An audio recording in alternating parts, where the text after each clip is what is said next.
Okay, our next hearing is Maji Land Sanctuary on Clark Road. We have to pick this up off the table. Number one, I know there were complaints that people couldn't hear the last time. A lot of that is the sidebar conversations that are going on in the back of the room all the time. If you can minimize that, if you've got to have a discussion, please take it outside. Probably the best thing to do, and it'll keep everybody else happy. You know, the acoustics in here are not good, but they are what they are, so. Gentlemen. I move to take it off the table. Okay. That requires a second. Second. Okay, but we don't have to vote, right? Right. Okay, very good. Okay, we were in discussion. Public testimony is closed, so we'll move forward at this time with discussion and information from the applicant, so. Okay. Well, I have a laundry list. And some of them we did touch on the last time. So just to bring everybody up to speed on this again. So this is gonna be a year-round operation? Yes. Okay. And question that I have, are you gonna live on the site or you're actually? Yes. Okay, very good. And who else will live on the site then? We'll be residing on the site during operations. There may be moments when we close operations, you know, but we'll be there. So we will be there on the site, and then we have people to be named. Okay, but how many, I guess how many is more what I was looking at. Oh. How many people? Maintenance, staff, Right. cleaning? So all of that is to be determined in this process of seeing the final size, Mhm. and then also looking at what is needed as far as seasonality, because as everyone knows, there are seasons when there'll be more people or more frequent visiting, and then seasons when there'll be less. So we don't have exact numbers, but we'll have people for cleaning and maintenance who may or may not live there, but we also do want to hold space for people to be able to reside there if they're not able to find housing elsewhere, as we know there's also a housing pinch. So that is something I don't have an exact answer for. Okay. So you'd be looking at hiring from within the community then for some of your cleaning and maintenance needs? That would be ideal, because then people already have, you know, places that they can live in. Yeah. So, okay, and that brought me my next question is how many staff do you have? And it's kind of indeterminate at this time based on, you know, the number of people that we're going to allow, or, you know, if it maxes out at 32. So, do you plan on, people are going to cook in their own cabins, or is it going to be communal dining? Or communal dining, you know, people will be able to have snacks where they are, of course, in their room or in some of the individual cabins, but there wouldn't be like open flame cooking, like kitchen type things in the individual spaces. Sure. So more communal dining. Okay. And then we did talk about a little bit, you know, and it was kind of a moving target, how many days will clients stay? I don't know if you've had a chance to reflect on that and see if you've had some ideas on where it would land. Well, I think we're still at the same place of an average of 3 nights. Okay. Yeah. And then your expectation for people per week, I think we were talking, you know, maybe an average of 12, but up to 32, I think. Yes, so just to be really clear, 32 is the maximum number of overnight guests. It is not going to be the usual number. So the average would be half of that or less on a more frequent basis. So then the total number of staff? Total number of staff would probably be cut in half. Right, yeah, we're not looking to overstaff either. No, you no, know. So, I mean, you want to run this as a business. So then, marketing this, are you going to target families individuals? Yes and yes. I think it's important to us to be able to provide space for what is needed. So it might be that there's a family that really would love to be in the forest. Oh, what's happened? Sorry. I'm having trouble with the teams, I'm sorry. We've got 2 team members who are on virtually and they're trying to get that. And then there may be individuals who want to come out and just have a silent retreat. Or there might be, a group from a local nonprofit or that needs some time to de-stress. And that would be a mix of people. So there'll be, basically we'll be flexible in that, yeah. Okay, and I know, I've looked at your website, I see what you're doing, you're a busy person, looking at the website. But, just for the rest of the commissioners, acquisition of your, do we call them a client or call them a guest? I guess that's. Guests. Again, call them a Yeah. guest, okay. Let's. Oh, how? How are you gonna acquire those? Your acquisition? Really Through your business? Through ongoing relationships, yes. Through So, relationships. so we have longstanding relationships throughout the state because of the work that I've done and the work that my board members do. Work that we have partnerships with local organizations already up here. And so it's really going to be through relationships of people finding out that we're around because they have found someone who knows about us. We're really looking for a place where we can go and heal in nature or go and relax in nature. And someone will be able to say, have you heard of Maji Child Sanctuary? And then they'll come. So we're not going to be on Airbnb. We're not going to be, advertising through pop-up thing. Like, we're not a commercial endeavor. It'll be very relational. And so everyone who comes then will know who's there. We will have some sort of knowingness and relationship with people who come and build that over time. And I think that was up here that, there's just gonna be a van that runs down to the cities, picks up people and brings them back and, so, yeah, I think through that relationship, gathering your guests through that, I think it's a much better. Sir, there might be transport for our elders.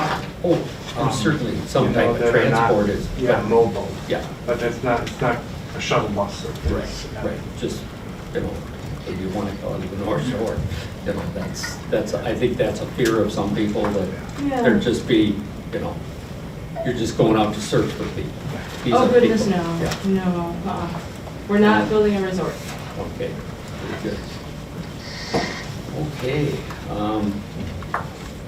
so, then of course, along with that, concerns of increased traffic, noise, the privacy. So how much are you gonna do on site? I mean, it sounds like you're gonna do your cooking there. There might be the cook traveling, if it's hired from the community, traveling back and forth, instructors, guides, all the people that are needed to staff this. Are they gonna be coming and going? It's really hard to tell if you got that planned yet, so.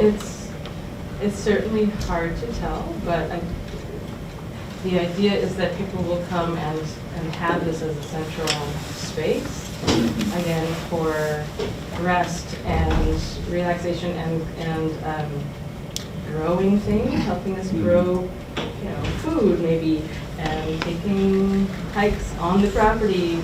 And so it really will depend on what people who come want to do. We can't, we can't tell you exactly how much people will be going away and coming back, but what we're planning is a place where people will feel comfortable enough to stay and relax there, so it won't be a lot of coming and going that we anticipate. Well, then along with that goes, some of the services, laundry service, are you gonna try to do that on site? Lawn services, cleaning services, anything like that? Or do you plan to do that pretty much with in-house with your own staff. You know, the septic system, of course, will have to be sized to fit the laundry, but Yeah. then, you know, that said, there's size for it, but then laundry becomes another issue, and so it's shipped out, so. Right, and so we'll cross that bridge when we come to it for sure. I mean, we're very aware that the septic system will determine a lot of the sizing of what we're able to do. And so if we find that we have enough laundry where we need to ship it out into town and do it, then we'll figure that out. But yeah, I guess it's to be continued. Yeah. Another item of concern that was brought up to me is light pollution. Of course, our ordinance, you know, is downcast lighting. You know, lighting shouldn't stray off the property. So that's something to be very aware of. And so, how many lights do you see being needed?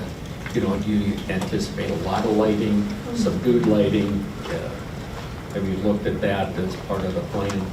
Definitely subdued lighting, and have night hours. Folks are coming up there to rest and to relax. It's not a stadium, we're not gonna have, but dim lit in the evenings, perhaps on pathways, but adhering to all regulations that are present. And then it's quiet, and it's calmer, so the subdued light. But enough lighting so that people don't get lost, because that also was brought up as a concern, and so we want to make sure that things are lit well enough so that folks know where the paths are, can see the signs, and so that there isn't confusion back.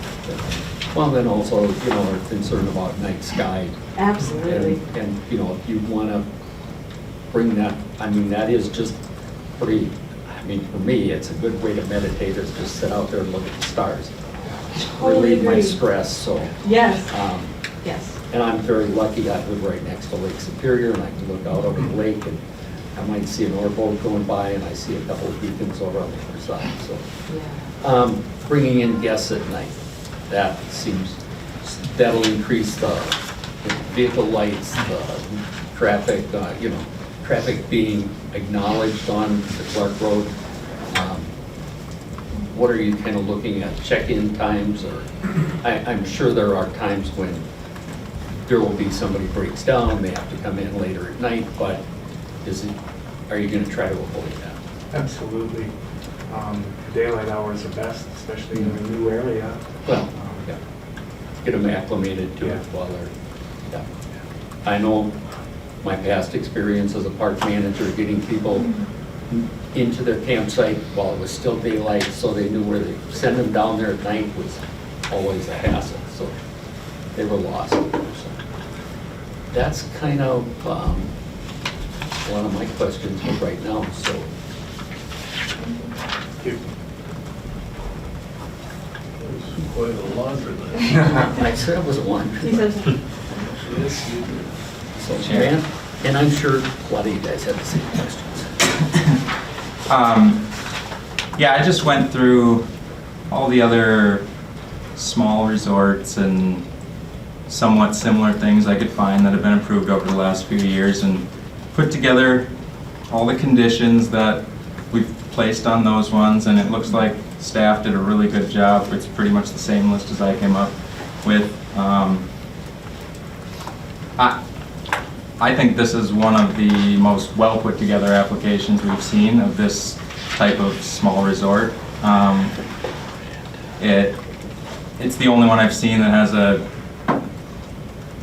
pretty much an all-star crew that's designing and developing the thing. You go look at the resumes of the people that are on this project, they're really incredible. So I guess for me, my only concern is just managing the traffic on the gravel road. That's, everything else is, looks like it can be very well managed. So that's really the only thing I want to have more discussion on. That's all I have to say for right now.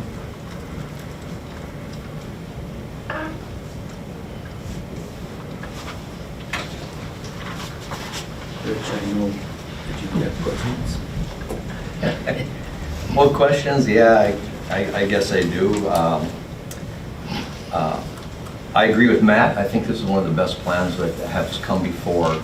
It's both very organized, everything's laid out succinctly for the commission to look at. And I really do appreciate, I can't overstate how much I appreciate that. Do have a number of questions related to maybe the smaller things, kind of like on Mike's laundry list and stuff. But I did put it together, and I was getting teased that I was writing a book over here, but of things that have just been running through my mind for this past month, as I'm sure it is with you too. Yeah. So if you'll indulge me, Mr. Chair, I'll just share these thoughts out loud with you. So this past Tuesday, April 9th, I attended the Town of Silver Creek Committee of the Whole, and it was a sewer rate hearing. 19 constituents attended, informing the board that they wished to make public comments, and they were all related to this development.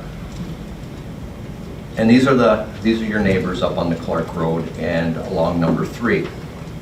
Approximately 10 individuals spoke, all expressing their concerns, displeasure, and/or their opposition to the application. So this commission has received 30 letters of comment and heard 23 persons testify. The majority of the comments speak in favor of the project.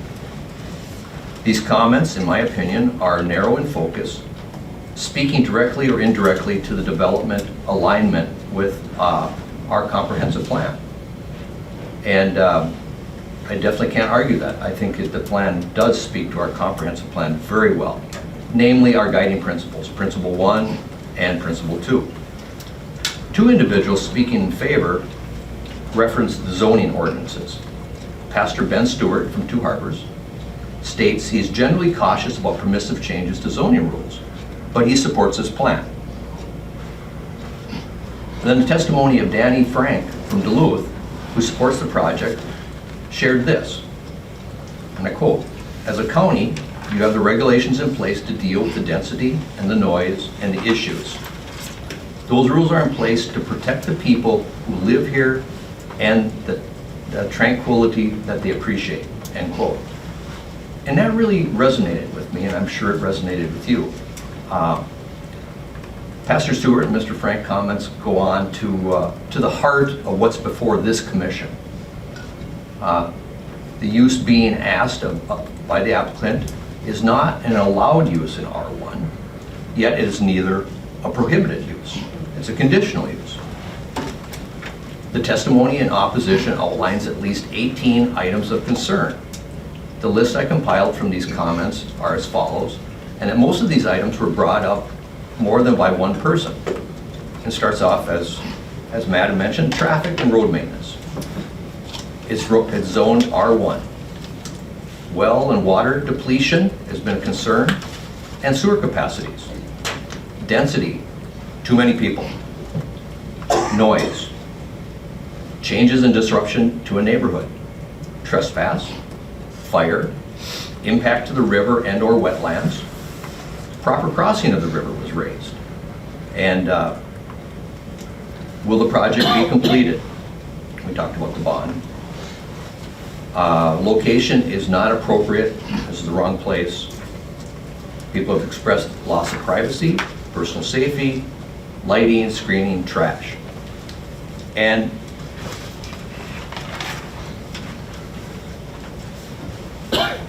Mr. Chair, these are the same concerns that was raised at the Silver Creek meeting that I mentioned earlier. And many of these issues and concerns are mentioned in the plan submitted by the applicant. So you're addressing many of these things that I've already outlined. Not everybody's seen this plan in detail like we have, and we'll be speaking to that yet tonight. One of the things that was said many times by those in opposition is that they support the project and the mission, just not at this particular location. And I think that speaks volumes to our public, is they're supportive of this mission, this idea. It shows the need in our community, and I can't agree more. Now, gets back to the point, you know, if this had been proposed in RC, our resort commercial, we wouldn't be debating this application. That's an allowed use in that zone. And many people have asked me, well, why didn't they seek that type of a property? I don't have that answer, and that's really not part of this commission's deliberations. The other thing is the property is not what we think of when we think of a normal 40 acres. We think of 20 acres by 20 acres. This property is 2 parcels, 10 acres by 20, making a 10 by 40. So it's a long, narrow piece. And perhaps the biggest concern I've heard is density. How many guests? And it's just, I've been trying to wrap my head around that. Mr. Whitliff's testimony was an interesting point, and I'll paraphrase this. You can have 4 homes on 40 acres, 10-acre minimum, R1. So how many people is that? And how do you determine household size? I know people that have 15 kids. I know people that have never had a child. So you have to find that balance. But he goes on, Mr. Whitliff goes on to say that an average household in Lake County is 2 point some amount of people. I never know how they get to that point person, but it's there, I guess. So I looked at the 2020 census data, and he's correct. Lake County is 2.1 person average per household. Another comment brought up at the Silver Creek meeting reference the Lake County Land Use Ordinance, section 26.03, general standards and criteria. And that's the list we use to adopt our findings. Quote, the proposed use or development will not be detrimental to the rightful use and enjoyment of the other properties in the immediate vicinity, nor substantially diminish or impair values within that vicinity. And that's something that we go through, and we try to put findings to that. But I think it also is something that we want to talk about and get your vision, your ideas on how you've addressed that. So, Mr. Chair, I bring up this because I feel these are the questions that most germane to this application, albeit there are other concerns to be discussed.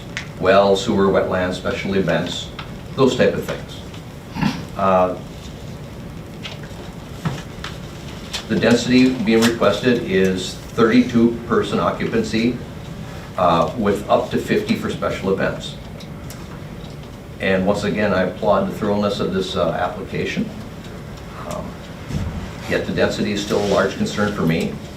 As we all know, the CUP goes with the property. So what that means, and I'm sure you're very aware, but if you're not aware of that, is if we approve it for 32 people, and for whatever reason you don't finish your project or you sell it to another person, the CUP goes with, and we don't know what that person is going to do with the conditions and all of the liberties that are taken within the conditional use.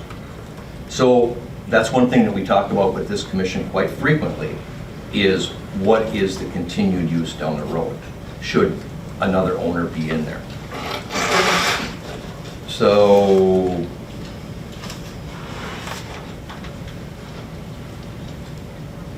I think, Mr. Chair, I'll just stop right there, and I do have other things that we can touch on, but I'd like to hear from our other commission members, and also to hear from the applicant of some of the things that I've kind of posed out there as questions. So thank you. Would you like to give us some feedback on some of the things that Rich talked about? Yeah, well, one thing is that Heidi she can't hear, she said, but she typed a message. Oh, she's still Yeah, technology. I can hear. Oh, you can now, okay. Are you, did you want to comment, Heidi? I'm happy to comment on the density issue. It just as it relates to the normal day-to-day operation of really any hospitality, but particularly I can speak to my own experience, and I'm happy to have people, fact check this in Bayfield County. I own a Wild Rice Retreat Center, which has 31 rooms, and our maximum occupancy is 60 people. And I can probably count on one hand how many times a year we actually have 60 people on the property.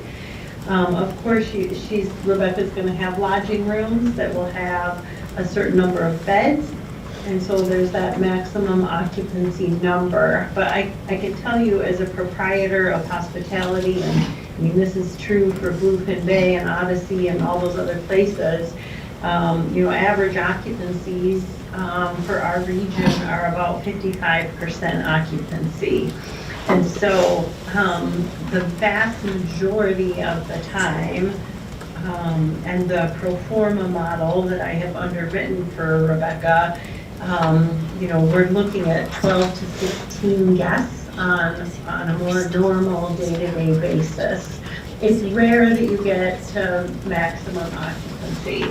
So I thought that might be helpful in just thinking through. Obviously, you brought up a good point about, future, which I understand. But I also know any lodging is not at 100% capacity all the time, and is usually much less than that, especially for a place that is a year-round operation with specialty programming and a more specialized niche in terms of the service and programming than traditional lodging and hospitality. So it's not quite, at least in terms of the retreat model,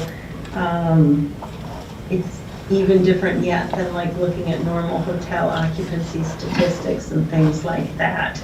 And my project is about twice the size, even 3 times the size of what Rebecca is proposing. And because it's a retreat center, I've never had a single issue with a neighbor or noise or anything, even with the number of cars we have coming to our facility because of the intention around the type of project it is.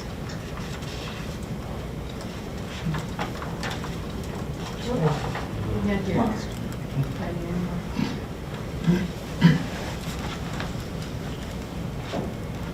Okay.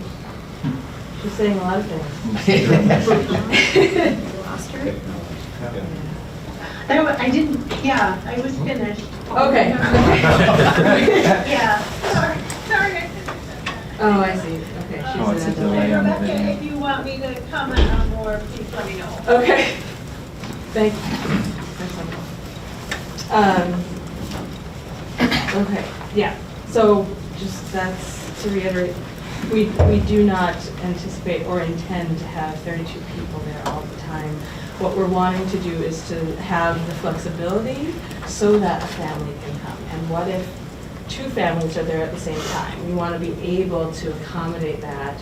Or if there is a group that happens to have a larger than average size, we want to be able to accommodate that, because this is really about giving people the experience of the peace and tranquility that is of the land, which is what we're there for and is what we're going to maintain. So as far as also just general community comments, like we saw your signs, everyone, get it, and we are here to take care of the area, not just our acreage, but also the surrounding neighborhood and the community. Like, we're here to help to care for the trees, to help to work on the mitigation of wildfires, to help to really tend to the place. And so from what we see, we share the values of peace, tranquility, love for nature, love for the land, care for the water. There's nothing in this that we're doing that is without great thought, and we know that we're part of a neighborhood and part of a community, and we intend to be good neighbors, and would hope that everyone would also be good neighbors of ours. And that might take time, but we're here and we are willing, even when we're not in agreement. I can assure you that you have good neighbors. They are very good people. Yes, absolutely. And one of the reasons that we're up here is because we felt that when we were looking for where to be. We have met so many people who, until this point of our application, have welcomed us with open arms. And we are still the same people. And we know, just because of life, that conflicts can come up and differences of opinions can come up, but they're workable, like we can work through them together.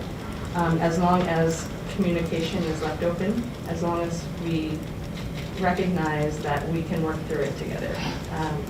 So, you know, it isn't pleasant to see signs up. I'm not aware of the signs, I'm sorry. There are signs up. It said, no Clark Road retreat, Resort, resort. which yeah. is not what we're building. Several up and down Clark Road, even directly across from our property, and on Highway 3. And we know that people are, not everyone, but some of our direct neighbors are in opposition. We've told them we respect that, and we hope that, you know, we can move forward together still, because we're still neighbors. We're here to care for people and place. And with respect to road, I've asked a couple of different people with respect to how to be helpful, and about watering down the road, keep the dust down, and told by another person absolutely not, because there's something that they spray automatically or annually Keep dust to down. keep dust down. There will be cars, and there are already large loader trucks that come up and down the road as well, and neighborhood traffic as well. Yes, I believe that Maji Chai will add to that, but let us know how we can be mindful and helpful. If it means watering down the road from 3 to our residents, if that's okay, be happy to do that. And we'll work with the township to figure out what that, you know, what that entails. Yeah. Because we know that the township folks know how they treat the roads and when they treat them and what's right. And so there are a lot of things that we are learning and hope to learn directly through working with our neighbors. I mean, honestly. And then, Dan with SEH, I'm an engineer on the project, and I do deal with roads quite a bit. I do deal some amount with planning, not a planner, but I work with planners. And I think it's an important consideration that the density is absolutely something that we need to have a very clear understanding on. I think that typically a home has 2-3 vehicles, right? 2 to 3 vehicles, depending on how many drivers they have in the home. They're leaving, going to and from work each day. Typically, with our facility here, I think you're going to see more caravan-style traffic and less frequent comings and goings. So it's not the only aspect of density, but it is, I guess, mitigated to an extent just by the nature of the facility, as opposed to a hotel where people are coming and going on a regular basis, like by an airport. That's a little bit of a different scenario.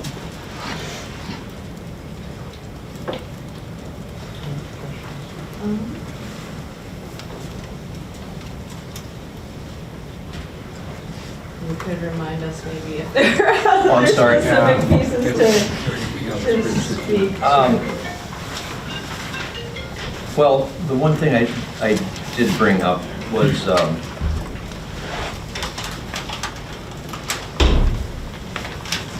you're right, it's important. I talked about our section 26.03 in our ordinance. The proposed use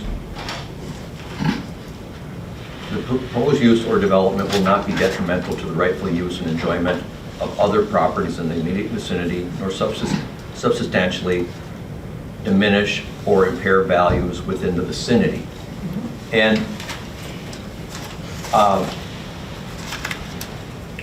we haven't seen through, although this is unique in some respects, we haven't seen property values diminish. I can't think of one that has, but potentially, I suppose it could. Maybe more so if it might limit a clientele that would want to, or a person that might want to buy versus one place or another. Somebody might want to buy a property next to it. I don't know that it diminishes the value, but maybe just their choice. So I guess kind of, what are your thoughts on that? How do you mitigate that? Maybe that's the word I'm looking for. I'm not an expert on property value, so I don't know how to. Property value is a site. How do we mitigate what? The enjoyment and rightful use and enjoyment? Right. We don't Yeah. mitigate it. Go ahead. I think that, I mean, really, that's the kind of the overarching theme of our application, I feel, in that, you know, we're trying to do as best we can with screening, we're really trying to be cognizant of traffic, we're trying to be cognizant of lighting. I feel like all of that really speaks to how the facility is not a detriment to the neighbor, the neighborhood, or the county at large. It's obviously a very broad element for the commission to consider how to interpret that statement, right? It's not a very A to B statement. No, it's not. It's not. And that's really, I think it was the main goal of what we were trying to describe in our application is, here's how we're not being, here's how we're being good neighbors, I would say.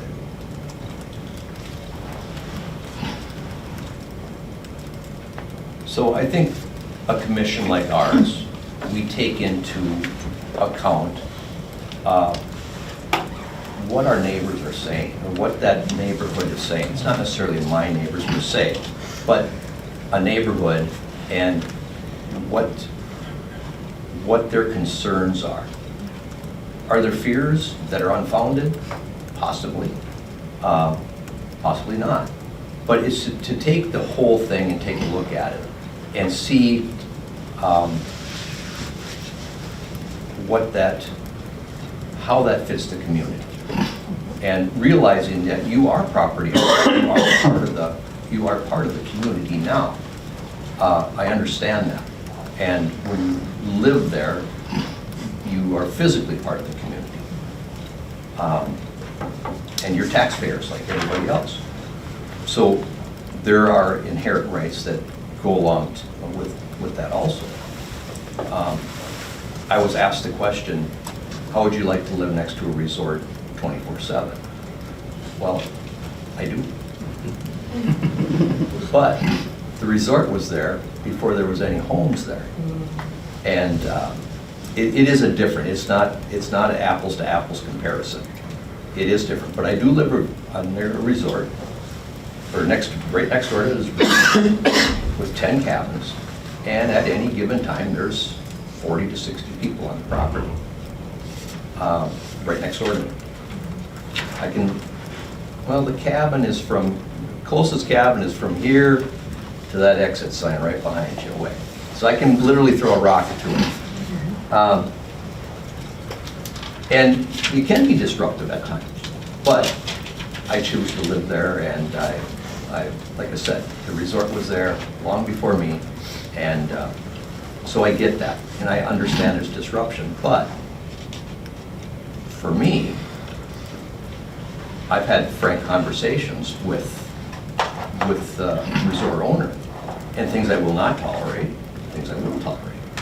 And it's a very good relationship, and it works. And do I have to remind people every so often? I do.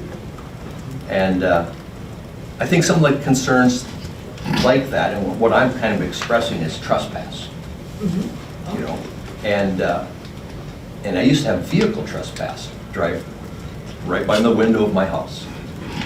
And I see some grinning back there because they know exactly where I live and all of that, and they know the situation. Yeah. Well, we had to put a stop to that. But in your situation, we're talking about buffers, we're talking about screening, we're doing all of that to try to mitigate that part of that problem, if it does exist at all. People are explorers. What's just off the trail? What's off the trail? And that's one of the things I think that this audience would like to hear also is, what is that plan? How do you keep a person on the trail? How do you demarcate your property so that there isn't that trespass? That maybe be one thing that we did touch on. It was on my list. So. Yeah. I think we have 40 acres, and we have a 20 plus on the other side of the Encampment River. And that area is dense, like dense. And so cutting out a trail in a circle so that folks can get their hike on is what we're looking for. But I would be hard pressed that anyone not familiar is going to go bushwhacking it. It will be marked. I've also hiked most of the Superior Hiking Trail, and I have been lost. And that's not fun. So the idea of a clear path that is well-groomed and well-maintained and has markers, because there are folks that aren't Superior hikers as well, that I want to know where I'm going. And so it'll be clearly marked. And as far as our borders on the property, also clearly marked. Now, is it possible that, of course, and it will be clearly explained in the intake for all guests that this is it. This is the property, here are the property lines. They'll be clearly marked. We don't go here, we don't go here. To the left and to the right of the property lines. I don't know, outside of a physical border boxing in the 40, what else could be done. And be happy to hear ideas to improve it. But I just don't see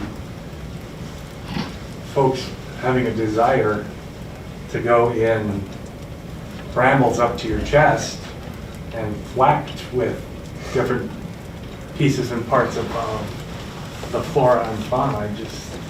It's dense back there. Yeah, every guest will have an orientation when they arrive.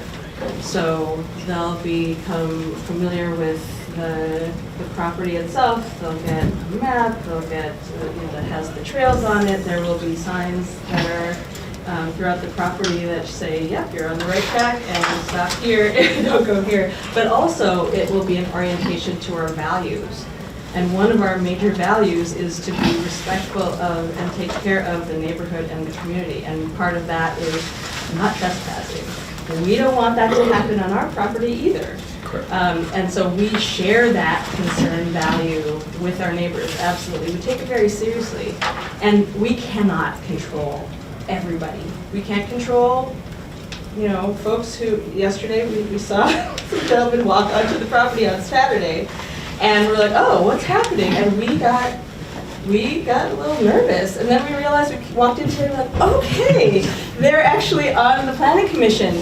But we had this conversation of, it doesn't feel good when people you don't know or expect walk onto your property, okay? And so we hear that and we totally agree. So just, I hope that, that this is communicating clearly that that's important to us too. And, you know, we will have a set of values and expectations for folks who are there.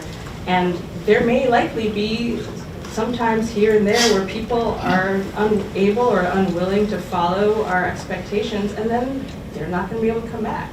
That's going to be us. That's going to be how we operate. So, you know, we will do what we can. So in your plan, you talk about buffers and screening. Yeah. What about facing your property, the buildings they're right on the road. Are you talking screening through there? I wasn't clear on your plan, what you're looking for there. Screening along the road? Yes. Yep, so we'll be planting, or there'll be various bushes and trees that provide screening from the road. And then there'll be other ways in which we plant to just make sure that we demarcate the property boundaries along with signage. So just as people don't want to see, you know, all of what's happening on our property, we also want some screening from the road, because there's a lot that goes on Clark Road. I don't know how many of you have been down there and sat for the day, but there are trucks and cars that race down Clark Road. And so we'd like some screening from that, and most of our neighbors have setbacks, and we understand why. So we'll be planting and providing screening in that way.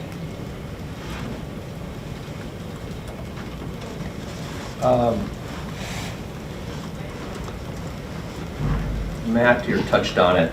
You had reviewed some of the properties that have been resorts and such for, and I use resorts because that's what it is in our ordinance. But actually, our environmental services compiled a little spreadsheet on this. Was since 2000, the year 2000, we have approved 3 resorts in R1, in the R1 zone. One was a 15-acre parcel, had 4 units on it, and it's 2 buildings, and it's all in one building or inside it, and that's on the town road, not too over by the town hall in Silver Creek. There's a 12 guest resort on Westover Road on 9.9 acres. And then there was a concept plan that we approved for the old air base, which never really got operational. And that was just under 40 acres. Very remote site. So just kind of a little history of what we have looked at.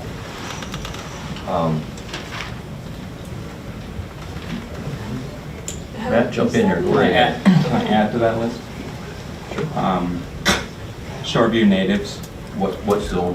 R3. Yeah, I was just doing R1. Yeah. Okay. Yeah. So that's just R1. There's also examples in other residential zones as well. So just wanted to make the point that it's every one of them is taken on their merits, but on their specific facts of the case. But it's not uncommon to have a resort in a residential zone. That's not terribly uncommon. It happens. It happens. Is Fitzgerald Manor on that list?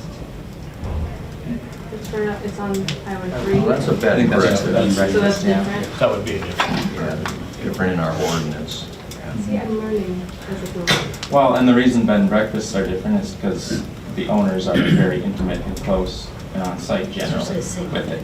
So that actually, do you plan on living on site for, residing just on staying site. there? Yeah, we do. So, yes. As long as we are in operations, Mhm. either we will be residing there or there will be other caretakers who are there. If there's a guest there, then there is someone who is on staff, who is there overnight while guests are there. I'm just talking about like living your primary residence. Oh, yeah. And that's, you're planning on keeping it at that for as long as you can think of. Is that true? Okay, so I'm thinking just to mitigate some of the worries, Yeah. as a possible condition, requiring the owners or a board member or senior officer of the organization be required to live on site, like a senior operator of the retreat center must live on site. That might be able to take care of a lot of people's worries, especially about it being sold in the future and turned into a more intensive use or something like that. So there's a suggestion. Am I stealing it? No, not at all. Come here. Check them out as they come along. Yeah, I also wanted to mention, the Harbors Resort. No one likes to hear that word necessarily, but that's abutting a residential zone too. So, and when a commercial zone's abutting a residential zone, it has to be considered. But there's a lot of examples, is the point, of these types of things operating successfully in residential zones. Wildhurst Lodge, a campground, expanded to 49 sites. That's in an R1 as well. And that was approved last year. That's all I got for right now. I need to know what a sound bath is. I have no idea. It's like a forest bath, but with sound. Fair enough. I make fun of the term forest bathing all the time because I think it's funny. We could just walk through the woods, right? I call it hiking. Yeah. Yeah, forest bathing equals hiking. Who knew?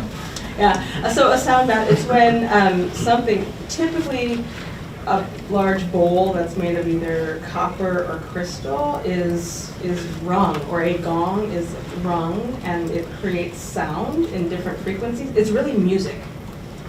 It's making music at different frequencies, tones at different frequencies, and having that in space with people. And it helps to regulate your nervous system. It helps to lower your blood pressure. It helps to alleviate stress. So I would imagine that everyone here has like their favorite music that they listen to when they're stressed out and they need to release some stress or they need to calm down. Either way, that is actually a sound bath.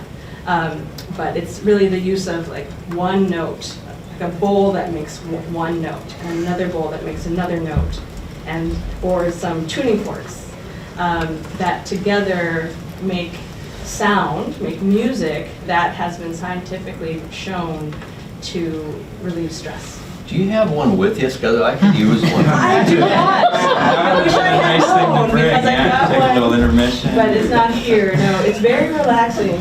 And it's a Show really good everybody example of,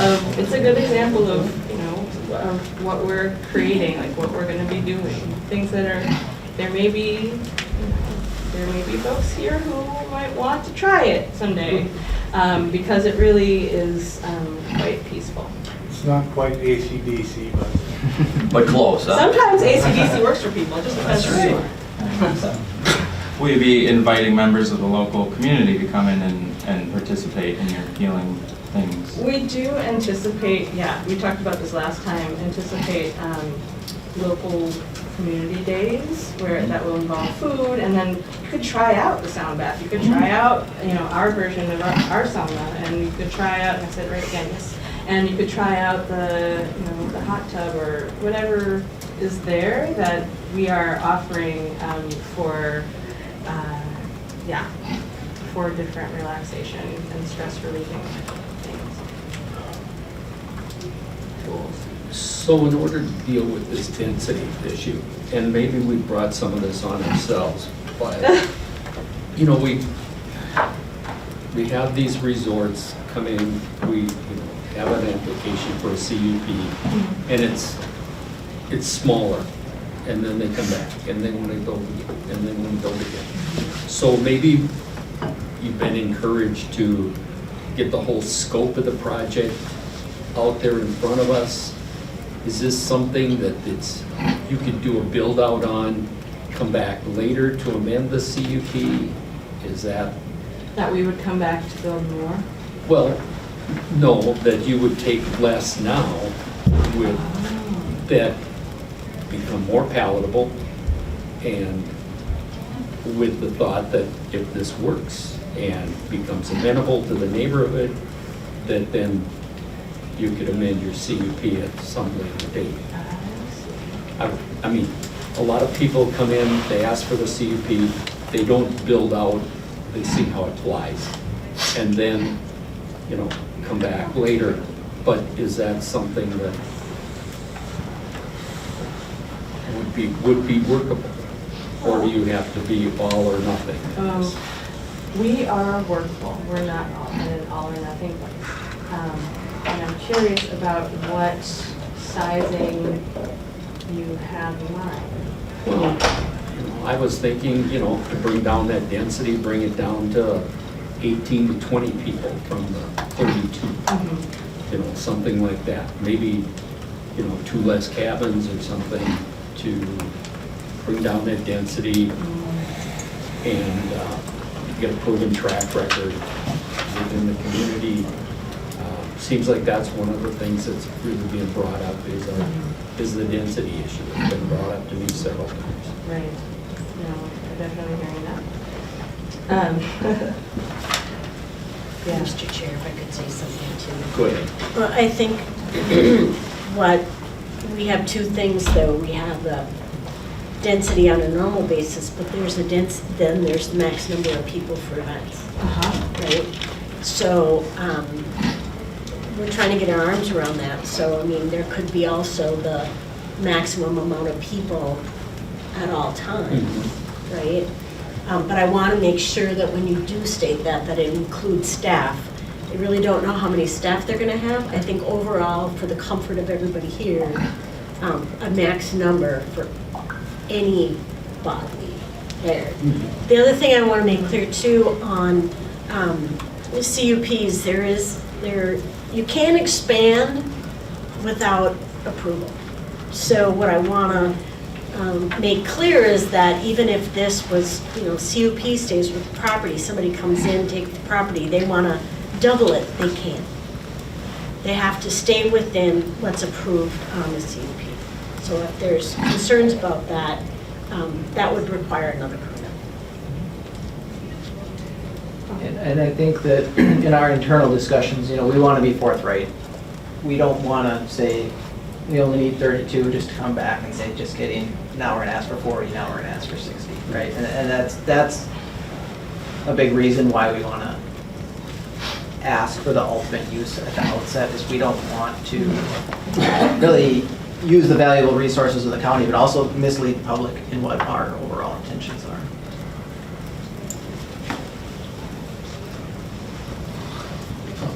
That was our approach anyways. Right. Thank you.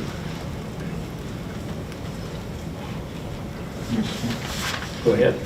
I'd also just like to say that there's about double the amount of, there's over like 60 people in this room, and you know, you take half the people in this room and you spread them out over 40 acres. I mean, I don't know.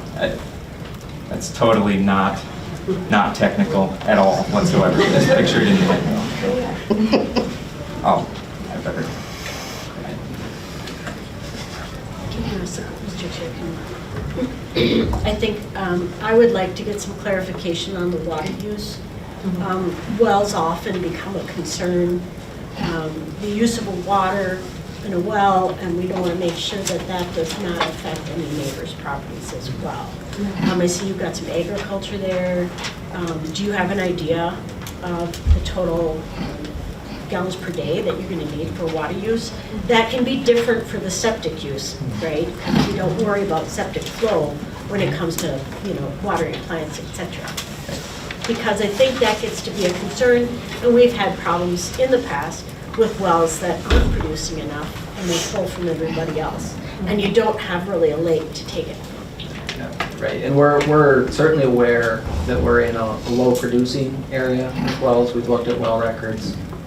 We're aware of this.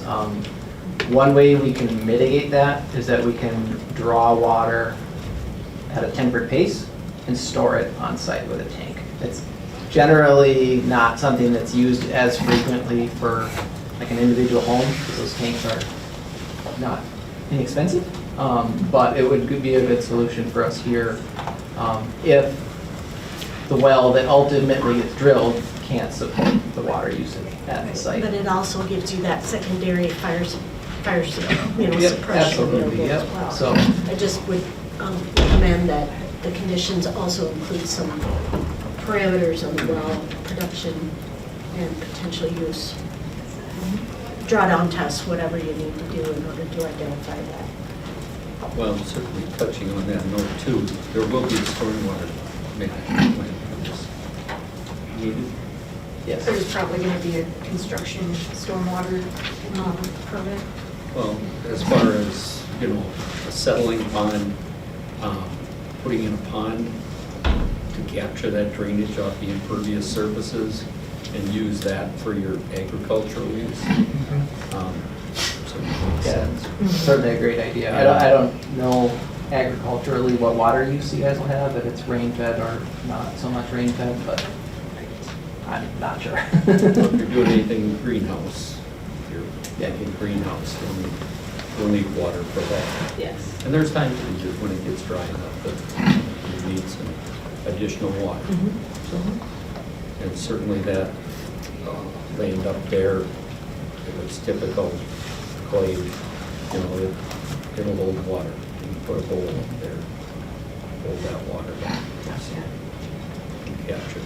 Those are really good thoughts. But yeah, I'd like to see some type of a drawdown test done, because this does become a real issue with some of the resorts in our area where, and you don't have the option of putting in drawing Lake Superior water up there.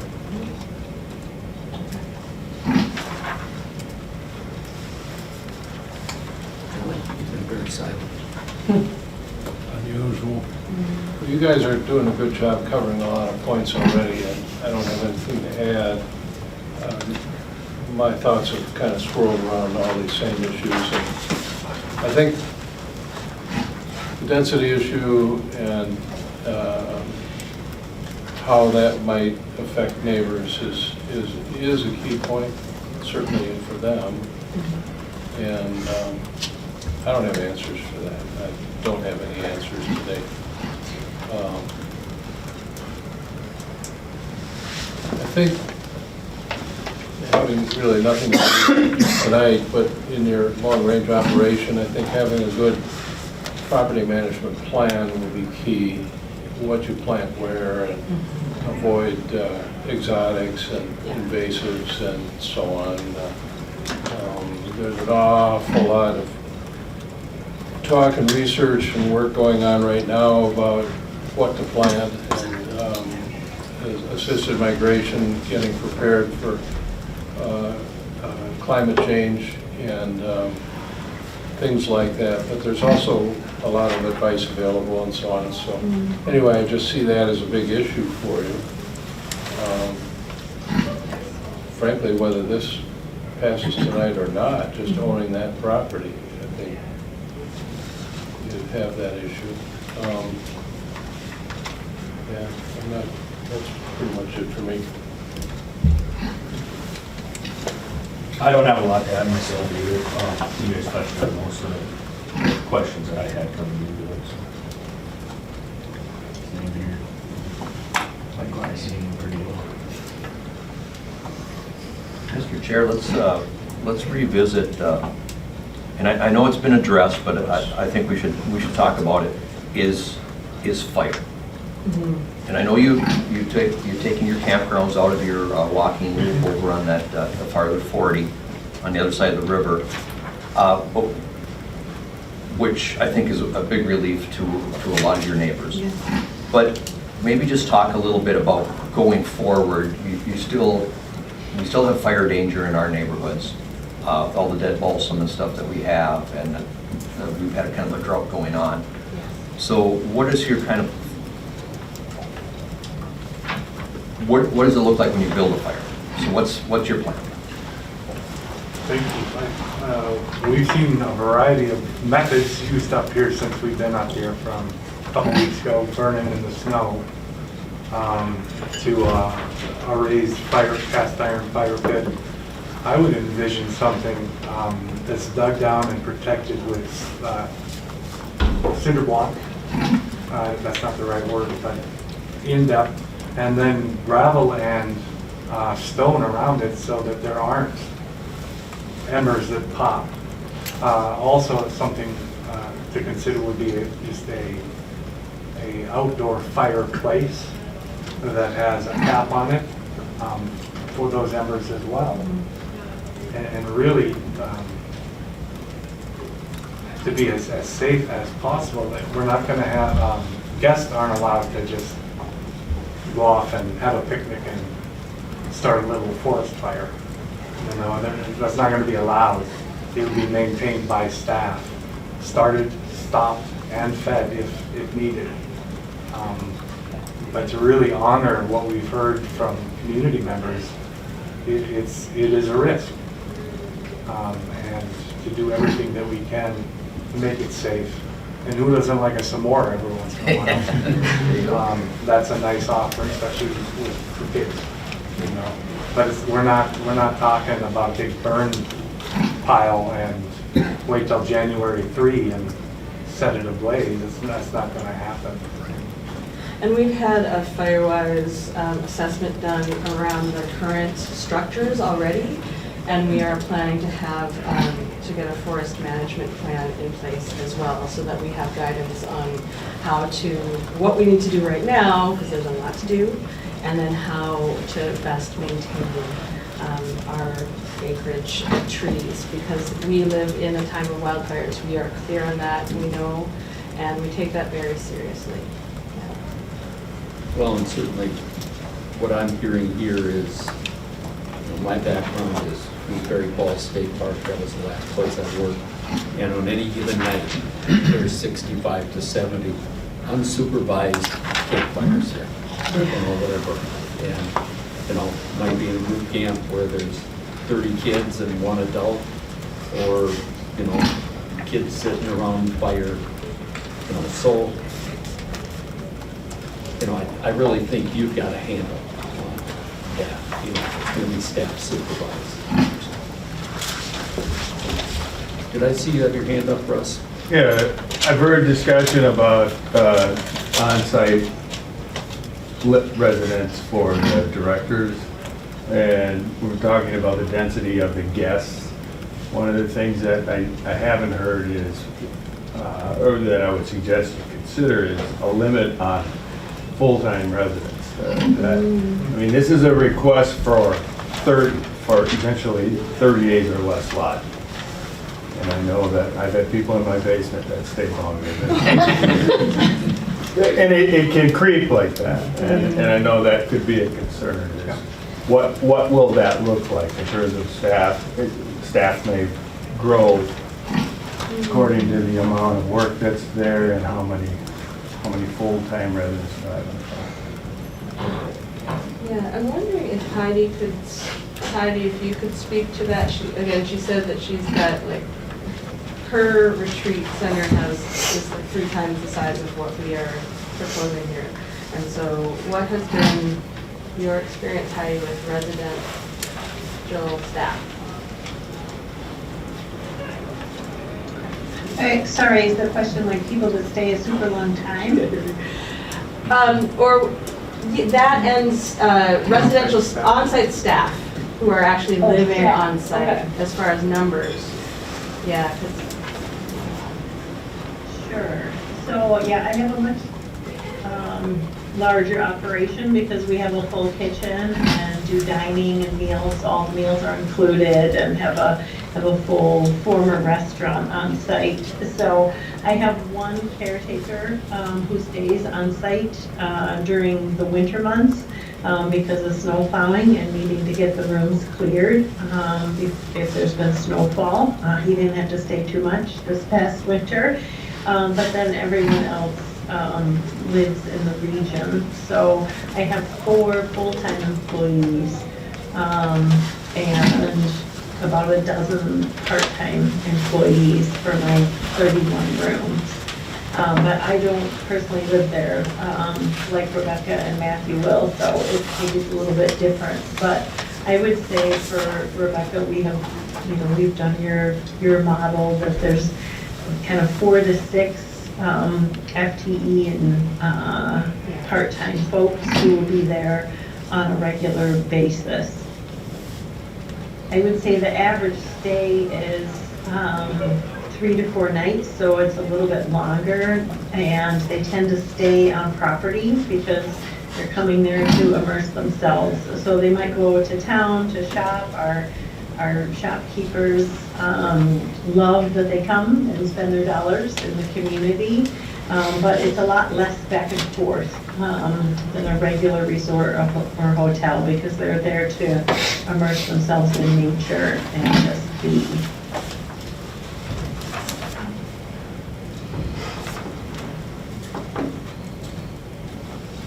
Does that answer the questions? It does, I think. Yeah, Okay. yeah. But I would again come back to that density thing. I hear it, I understand it, and I know that 32 number can sound a little scary, and I also can tell you, just from a practical standpoint, that her likely kind of average daily occupancy is probably going to be more around the 8 to 12 people, plus staff, but staff ebbs and flows with occupancy as well. So my retreat center, we checked out 45 people yesterday, and I have 2 guests on site tonight, which means there's 1 staff person there today. And that's just the nature of these kind of developments in the North Woods and in rural areas. And it does fluctuate like that. And so there's not cars all the time, every day. And that kind of maximum occupancy, that's just not realistic, and we haven't underwritten it that way.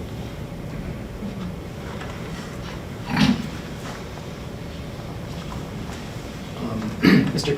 Conroe, was it Conroe? Was the intent of the comment you brought up so that someone, not that they would do this, but so someone couldn't circumvent the rules and have 10 people living there while having another guest there? Was that establishing that boundary effectively, or was there a different intent behind that? Well, there's the issue of, it's a request for 30-day stays. Mm-hmm. And I think people could come and enjoy it and want to stay 6 months. Mm-hmm. Sure. And I think that's what we're trying to avoid, is that, and then there's been a comment about the shortage of workforce housing up here. So I may be able to attract more staff the more housing you provide. So you can have staff of 30 people servicing 18 guests. Sure. And I think that's the issue if you want to put that kind of condition on that.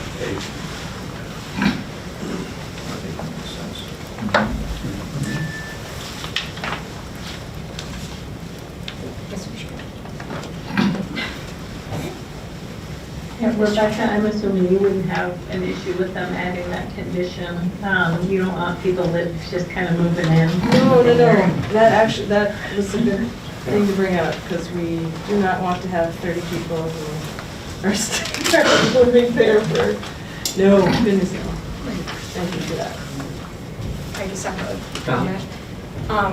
In our ordinance for resorts, you can expand a resort without getting a new CUP. So it says, it's right here, that expansion of less than 2,000 square feet per every 3-year period can be approved by the administrator, as long as all the requirements are met. Just looking at the cabins, 4 cabins at 320 square feet, that could be. Well, we could say that you can also make the condition that this is not meeting the resort requirement in the ordinance, and therefore it cannot expand. Well, what I was saying was that the lodge could be approved, and then in 3 years, you guys could build the cabins. If I see. everything was working out well. Yeah, you could do a mix and match of that as well. But it'd be up to the administrator, the number of complaints, this finance is working with them. Man, don't put it on me. I would respectfully ask that maybe that not happen because we may build the cabins before the lodge. And it would be great for her financing to have that flexibility.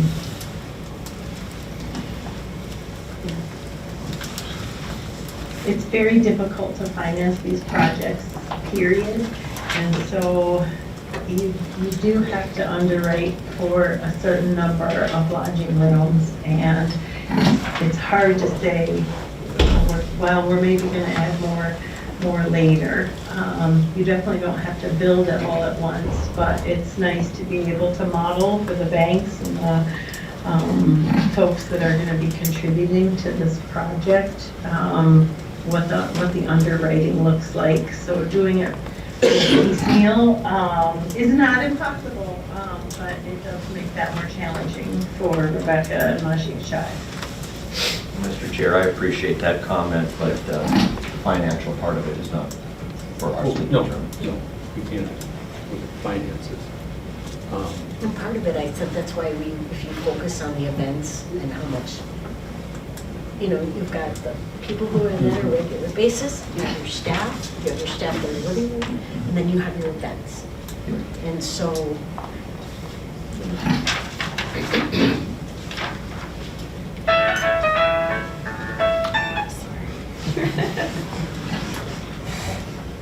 Is that how that bell thing sounds? For some, if anyone felt some stress relief with that recount. I'm trying to turn my phone off. Anything we want to hear. Yurts. Yeah. Would you explain what I know what a yurt is, but I mean, explain how they are incorporated into your plan.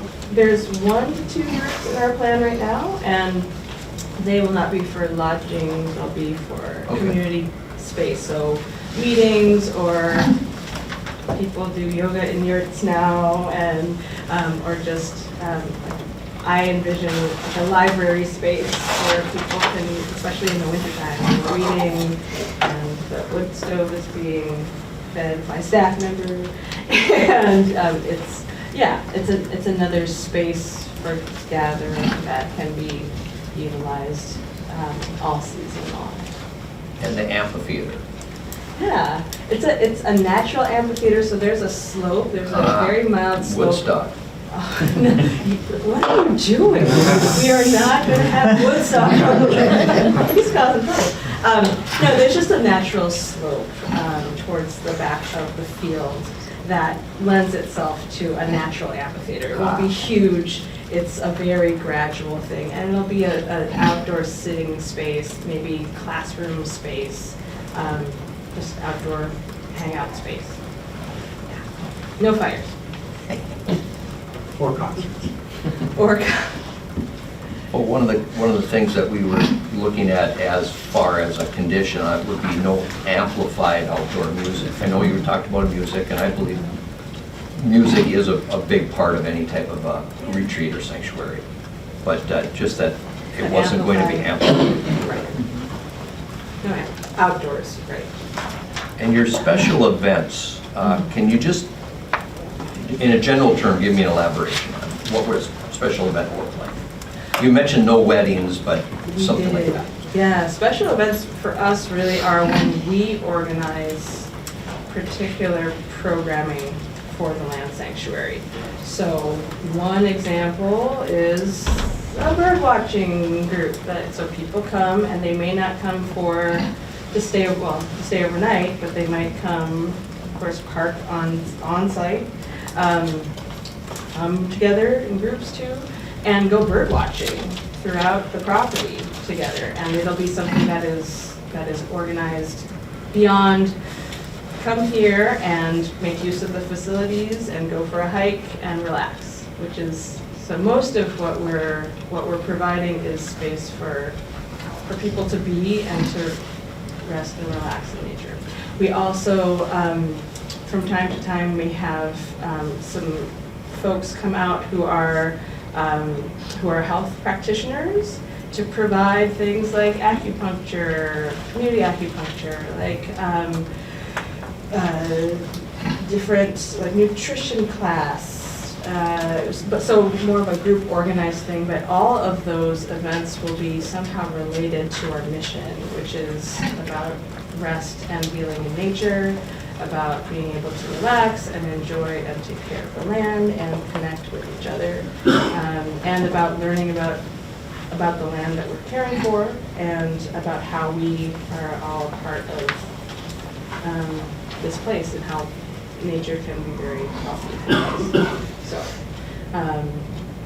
that's really, I don't have all the details yet because we're still working on that. We may have guest speakers come and talk about native plants or how to use different native plants that are in the area for making tea or so. Very picky. With wild strawberries. We do have a lot of. Which berries do you pick? Yeah.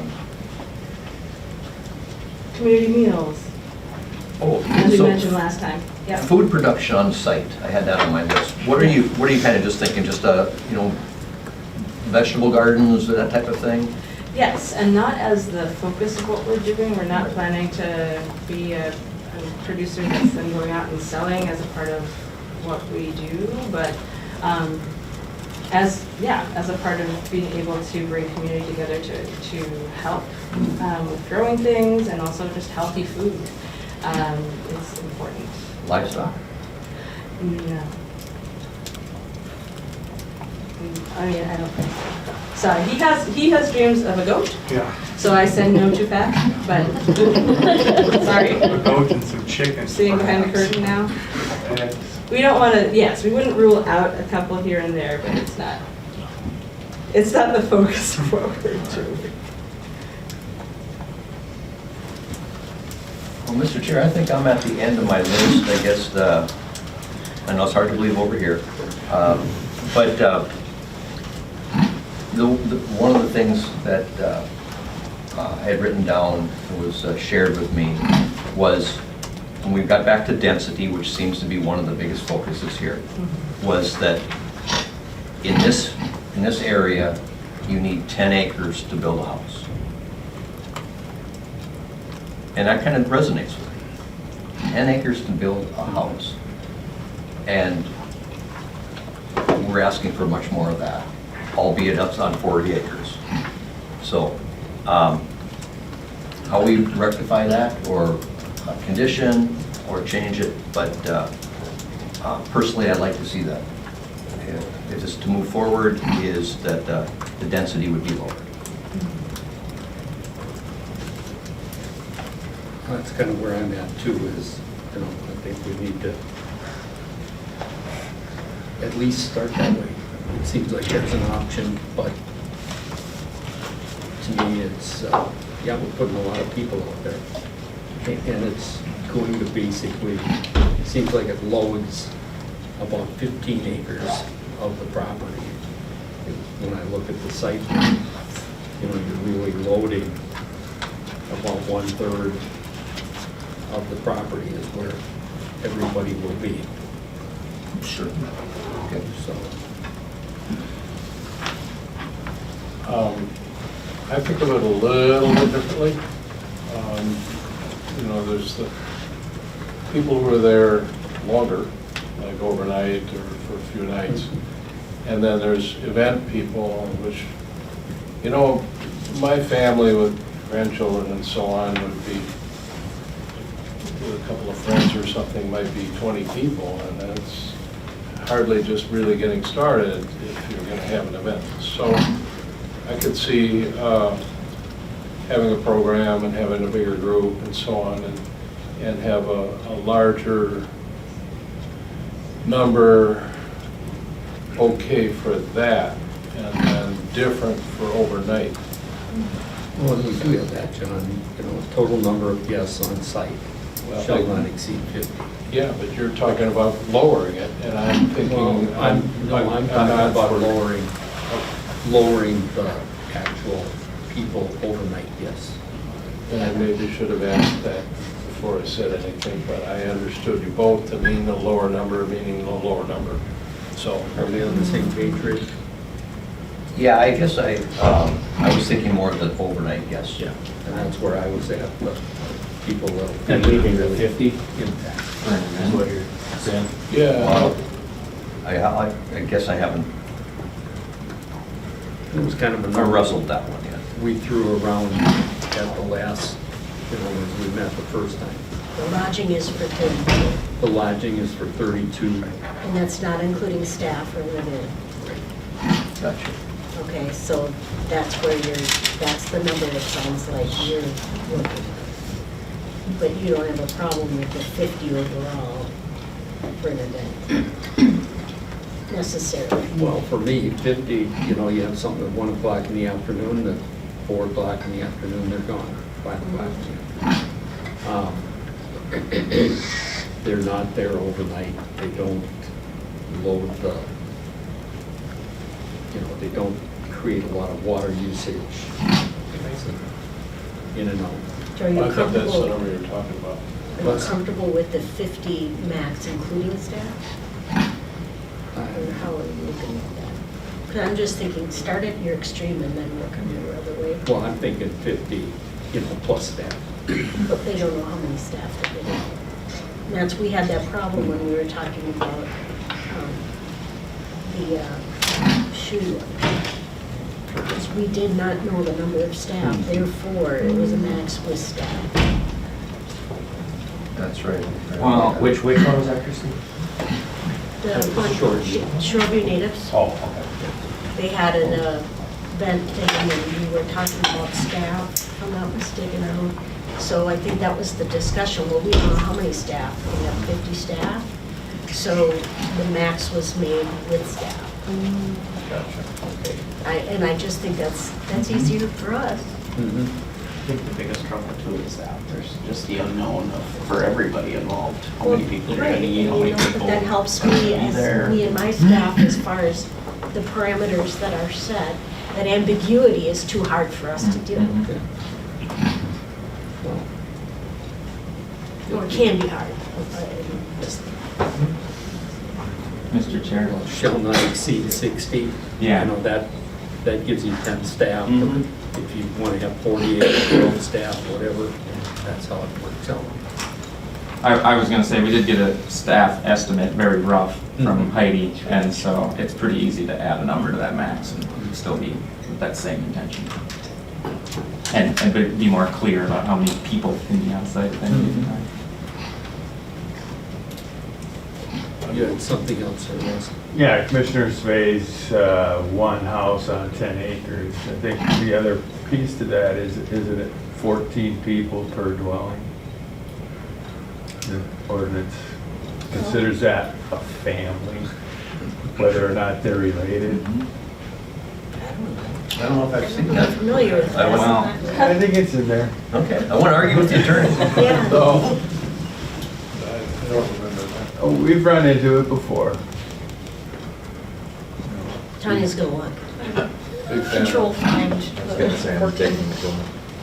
Well, Commissioner, with the density thing,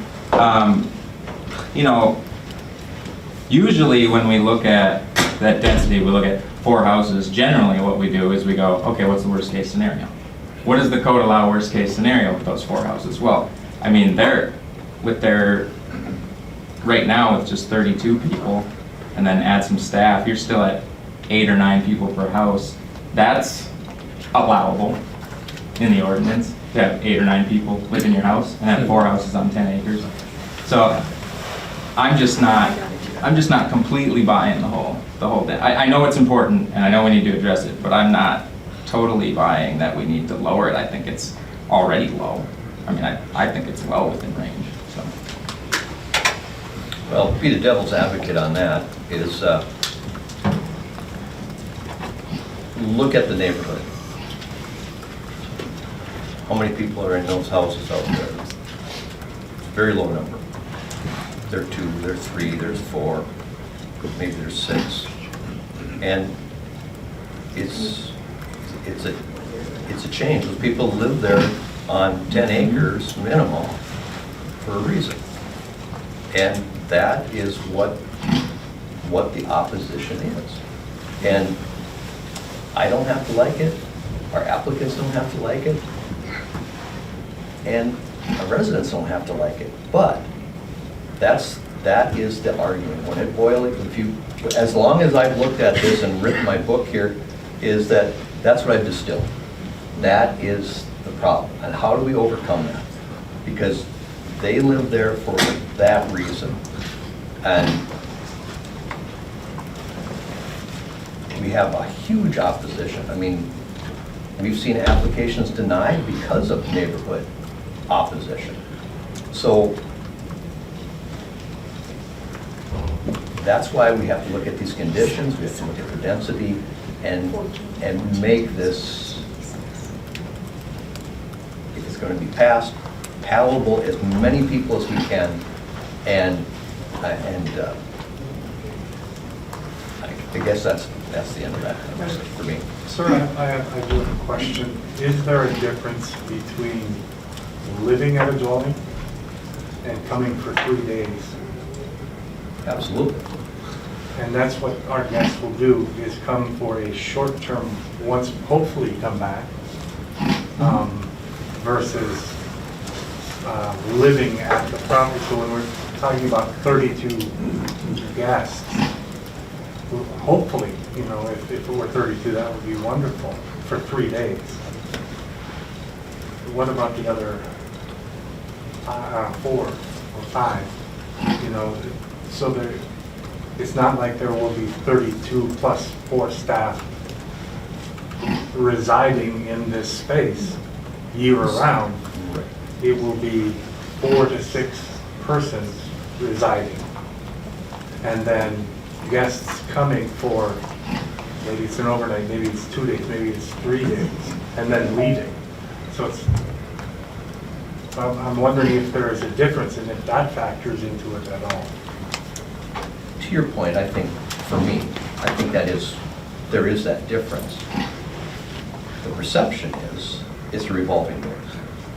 And then we have 3,500 cars on that road annually because of that. Now, realistic mind would say, no, that's probably not the case, because there's going to be those days where you don't have any activities. You don't have any guests. You have the residents, your staff that's living there. How does that weigh into this? I think we look at it as the worst case scenario. And that's why I guess I stated the way I did. But you bring up a very fair point, and I get that 100%. And I appreciate it. So what's the devil's advocate to the devil's advocate? I'll try that for a minute. Squared. Squared. You stand by that number, Russ, 14? Yeah, we found it. Okay, so I'm usually the one battling for the neighbors, and it's very important to me to make sure that the neighbors are heard. But at the same time, there's been times when I've wanted to deny applications, but I couldn't because I had no reason in the code to do it. So by that 14, I mean a house on 10 acres, you could have 56 people living there full-time by code, completely legally. So I understand the concerns with density, but I don't buy it.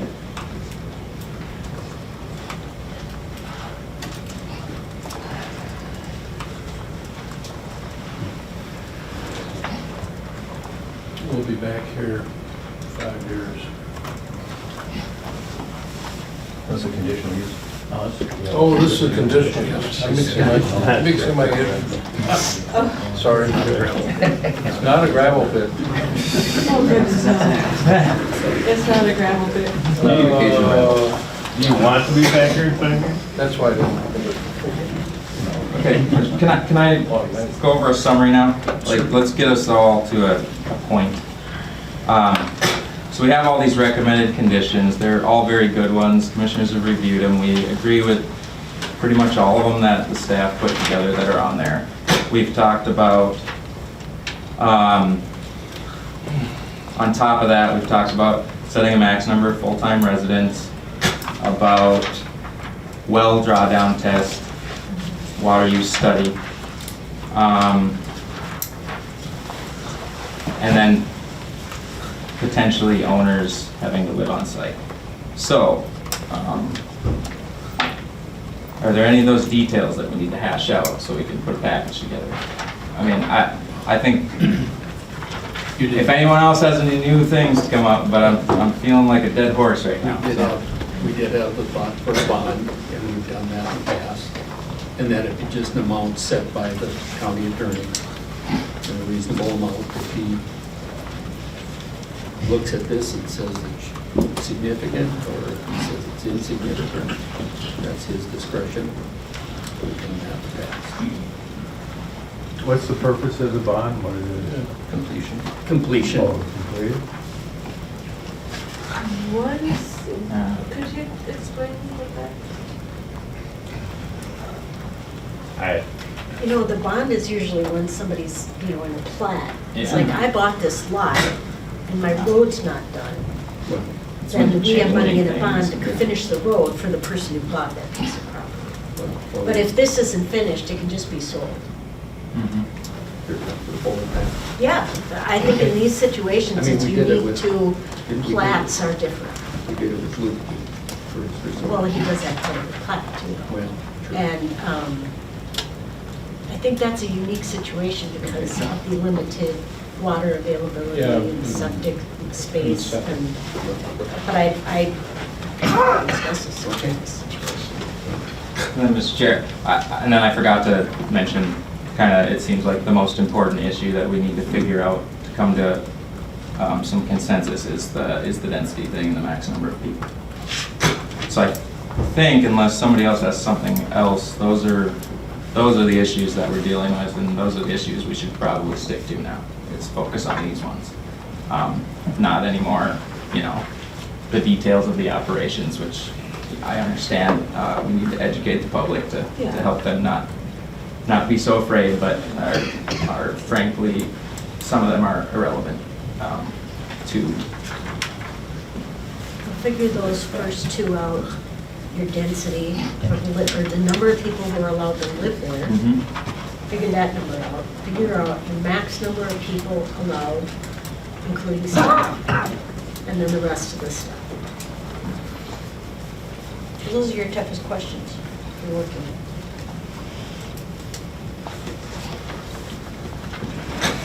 So I'll ask the commissioners that have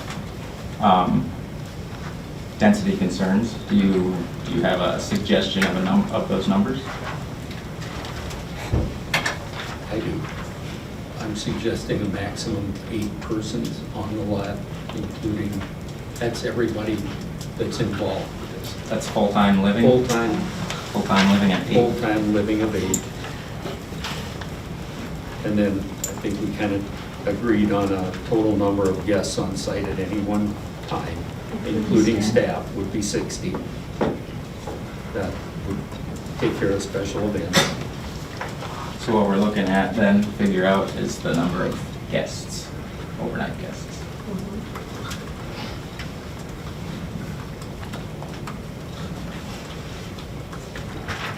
And then we're looking at this 32 number.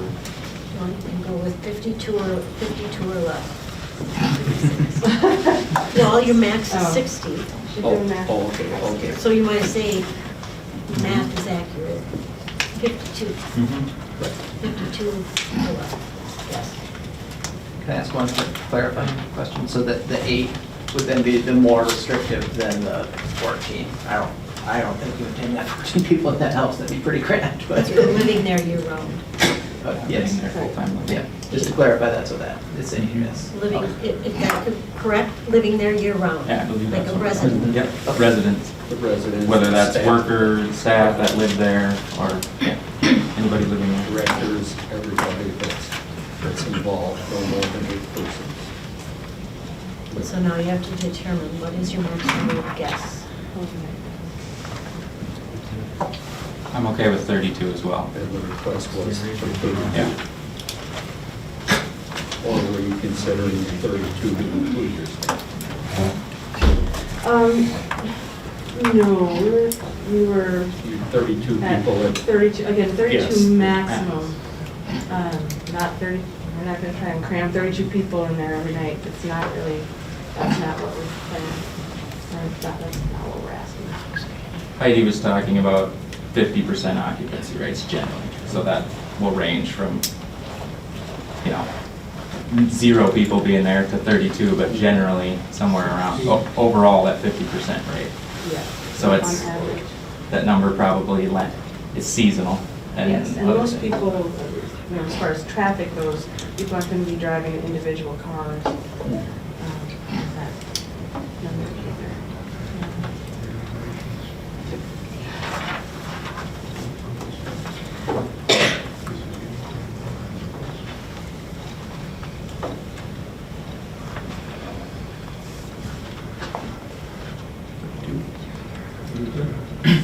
Okay. So that's your, are you ready to make a motion? Yeah, I'd like to move to approve the application with this conditional use permit with the following conditions. And after I'm done with the conditions, we can add any at the end that I missed. But the lodging establishment is subject to, and grantee must comply with Lake County Health Department requirements.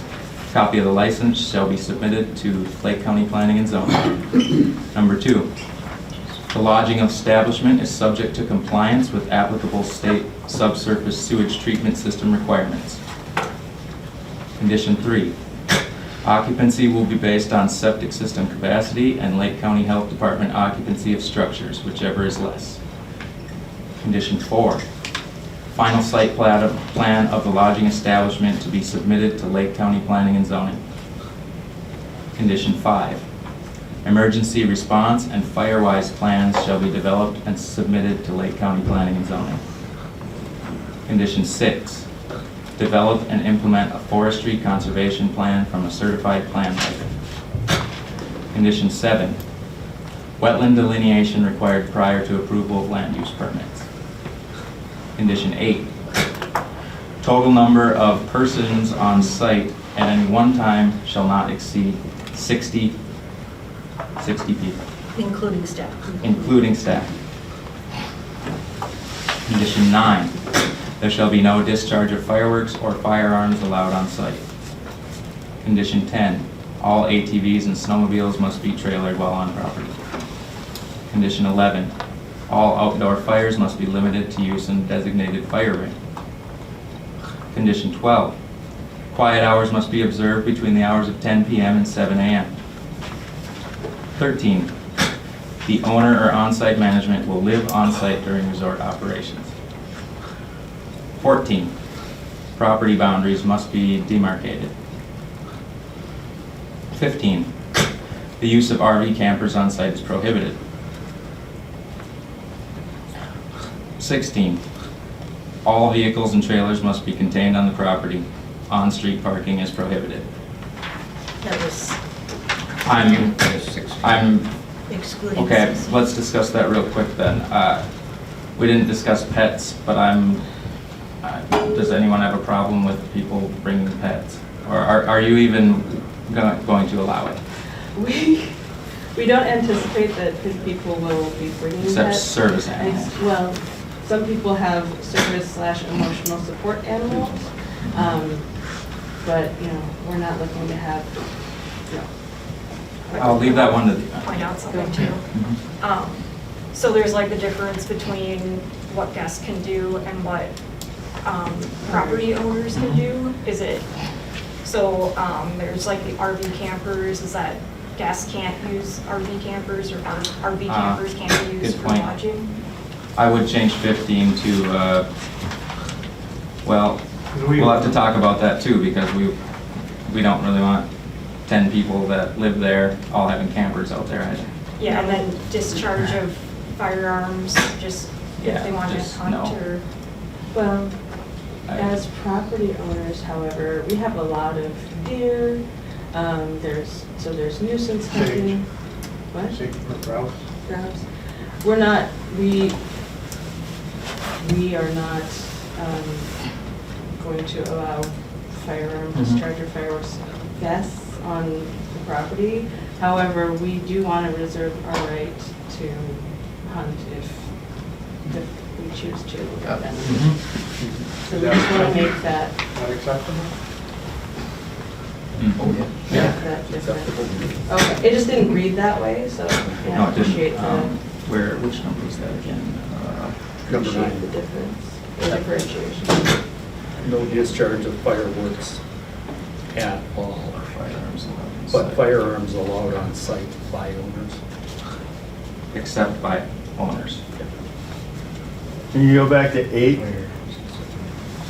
Yeah. Mr. Chair, Oh, can you go back to 8 where it says total number of guests on site at any one time is 60? Does that include That the 8 That's staff? supposed to include Yes. the 8. So And that's why I Take out actually, I yes. said persons when I read it, yeah. Persons, Yes, got it. Persons. Yes, Matt did say persons. And then put a comma after 60, and which includes staff.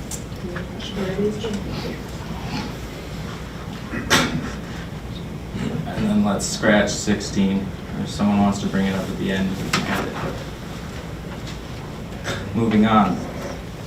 17. 17. All vehicles and trailers must be contained on the property. On-street parking is prohibited. Condition 18. All guests of the land sanctuary must be registered guests. Condition 19. Amplified outdoor music is prohibited. I have a question on that one. Sometimes like when we teach, I'm a yoga teacher, and I teach yoga, I'll have like a little Bluetooth speaker. Is that included, or is it like an amp that you would use at a concert or something like that? I just wanted to see. Anything that's louder than, if you spoke very loudly, you could probably speak louder than that Bluetooth speaker. Right. So it means things that are amplified above normal And neighbors ranges. could move through. Okay, thank you. If it's heard off of the property. Okay, That's- thank you, that's helpful. Condition 20, waste containers on site shall be bear resistant/proof. Condition 21, motorized recreation sports and activities are prohibited. Condition 22, Excuse me, I have a clarification there. Is this by guests or by everybody? guests. By guests. Property owner has the right. Yes. Well, but this would Uh-huh. Should be clarified. Absolutely. prohibited by guests. Condition 22, well drawdown test or water use study shall be conducted to ensure the health of the aquifer. How should I word that exactly? I There's- think there's that probably statutes or requirements. Yeah, Follow up.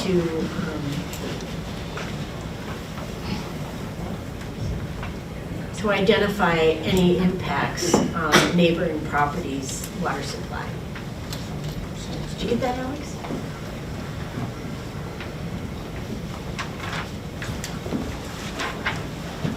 I think that's it. We got the list written down there. Let's work it out and finish it off. The one that you said before is maximum 8 residents.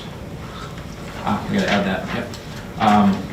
There shall be a maximum of 8 full-time residents. And you're overnight. And a maximum of 32 overnight residents, No, overnight guests. overnight guests.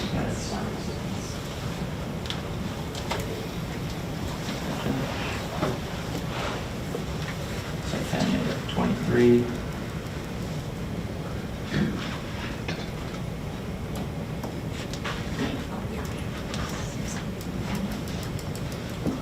And then 24 shall be, we already covered the 60 persons, okay.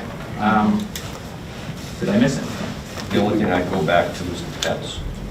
Okay, let's talk about, we can add that at the end or whatever, let's talk about that for sure. Well, for me, I would say that other than authorized service animals, therapy dogs or therapy creatures, For this. those would be allowed, but the rest would be prohibited. And the reason I say that is a dog gets off a leash, now it's in a neighbor's yard, and we're right back where we started. Absolutely. So that would be my, Well, and this is in perpetuity also, you know. absolutely. You know, this, you know, if they want to, you know, they can say, we want to prevent people from bringing their pets, but, you know, when the property is transferred, then it becomes 60 pets. For sure, yep. Maybe we should say something about, except for part of an event or something. What I'm picturing is maybe some kind of demonstration with sled dogs or something. Well, We those- know some, right up. I don't know, I think you could classify them as not as pets, Yeah. if you wanted to get technical. I think we can, those, yeah, I think we can work Probably with pretty out rare, yeah. All right. details. So did we finish off the RVs, the use of RV campers on the site? We do need to I talk guess. about, Rather than, you Well, we know, don't want to allow them for I mean- guest use. I mean, well, the use of them is prohibited, so that, yeah, that, they can own a camper and have it sitting Yeah, there. sure. It just can't be But we lived don't in want or a bunch of used. campers. So I think that stands. Right, that's fine. We've got that. That they're prohibited. No, They're prohibited. don't- We're fine. But it's going to be lodging. No lodging in our. Okay. The use of, Wait, the use of RV campers, I did it wrong. That covers it all, just the use of RV campers on site is prohibited. You just can't use them. I mean, it is lodging. Sure.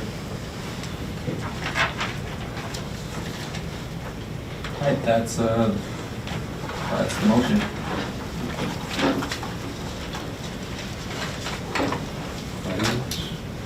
well, we need a second.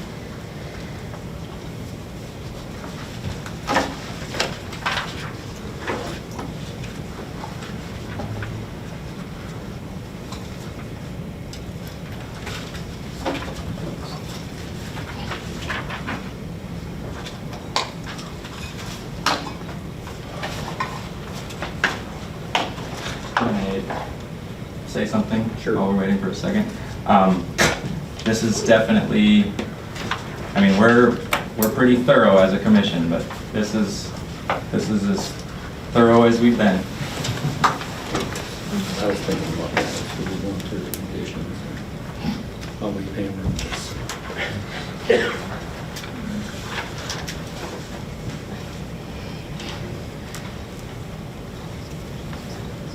I'll second. Okay. Okay, motion's been made and seconded. Let's go through the findings.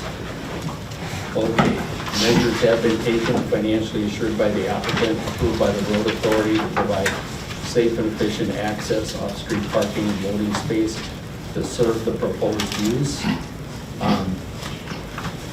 You know, financial assurance, you know, we have a verbal assurance that the money will be there before they start, that they have to have their financing in place. We didn't have anybody from the township say that this is unsafe access. So we have a good road, you know. Clark Road is what the Clark Road is. I was on the township board for 18 years, so. Off-street parking and loading space has been part of their plan. That will serve the proposed use. There's appropriate space on the And property. and there's for plenty parking. of space. Right. The proposed use will comply with the hydrology and impervious surface requirements of the conditions or restrictions. Yes, we called for wetland delineation. You know, this will need a stormwater management plan during construction. The topography, vegetation, and soil conditions are adequate to. Mr. Chair? Oh, I think I think there might be another spot for it, but dealing with hydrology, that is under cover. okay. So- And one of the conditions is that there's a well drawdown, water, what was the word? Water study done that so that there's no impact to neighboring wells.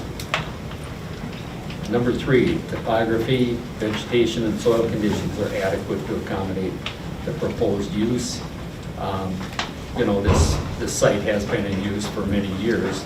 You know, it's a farmstead, partially logged. It has good vegetation cover on it right now. And soil conditions, of course, they're going to be amended during construction so that there will be good parking facility. We have an engineer that's working on providing that plan. Number 4, the proposed use will not impact public waters during or after construction or impact wetlands without appropriate consideration. Here again, the wetland delineation has been called out. The stormwater plan will speak to this during construction. We've discussed having a pond, a way to capture some of that water.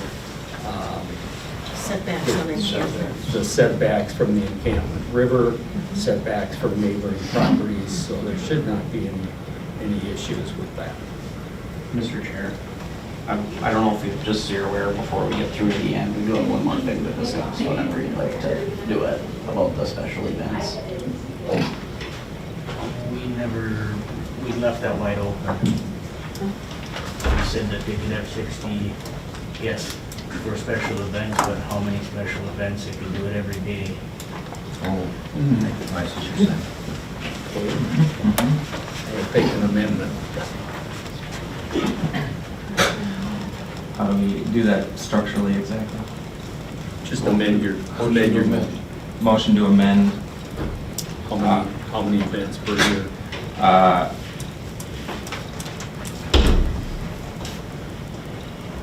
I'm just throwing a number out there, 12? One more time. 12 events that are one day in duration, or I guess part of that. You kind of have to classify the duration too, I suppose. That's a tough one. It is. Because your event could have 10 people. That's true. But you could say your event at your max. Or even an event that exceeds your lodging 32 capacity. Yeah. Yeah, Do you know events what that I'm exceed saying? the You guest could have an capacity. event every weekend that's That's no more than 10 small. people. Right. But if you're gonna have no more than, the events that have like max 60 people. Well, then I'll suggest Does that make sense? no more than 12 events per year that exceed the guest capacity, the 32 guest capacity. So pretty much if you're going to have more people than your guest capacity, it's an event, because we kind of have to classify an event. Yes. It's an event. Yeah. Well, that's hard to do though, that's what I'm saying. Well, an event is You're when there's maxing more it. people there than are authorized to lodge there. I would But that's the imagine. intent though, is you could, every weekend, you could have, That's why we're limiting it to a certain number per year. okay. But how many? That's why I threw the number 12 out there, but. No, how many max people though? 60. We already set that. Special event is 60.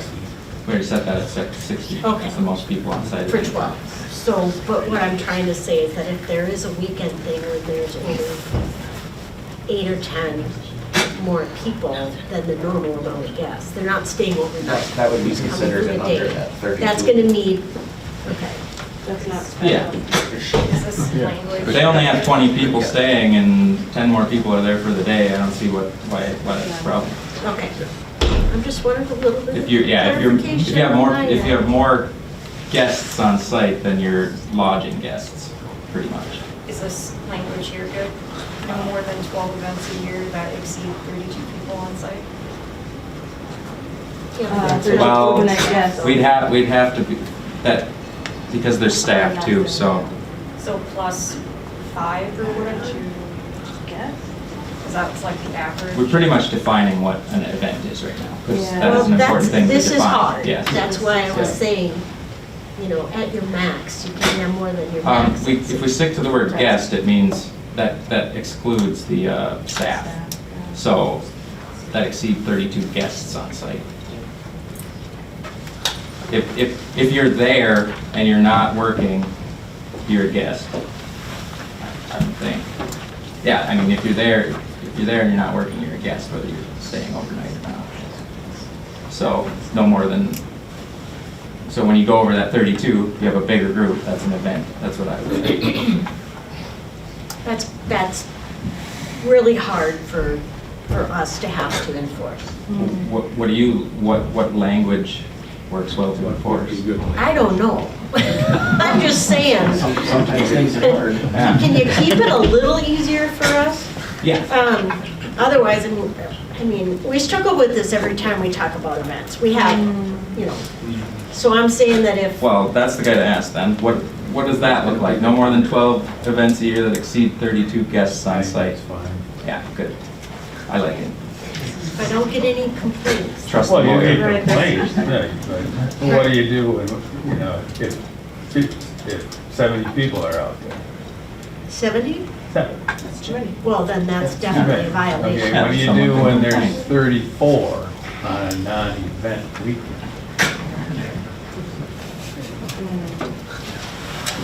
That's the easiest way to define it. Yeah. There you go. I didn't want to make it difficult, Nope. but I didn't want to make it Are we happy with difficult. that 12 number is the only question I have. Down that day. I mean, if you've gone through your 12 events in the first 12 weeks of the year, you know, it, Maybe you need to come, well. I guess I just need to ask the applicants.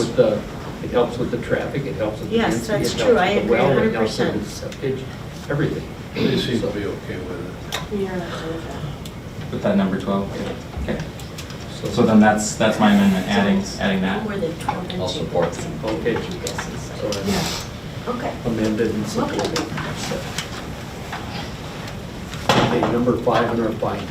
Adequate utilities, water supply, wastewater treatment, access, drainage, stormwater retention, and supporting facilities have been provided or are being provided backed by appropriate financial assurance.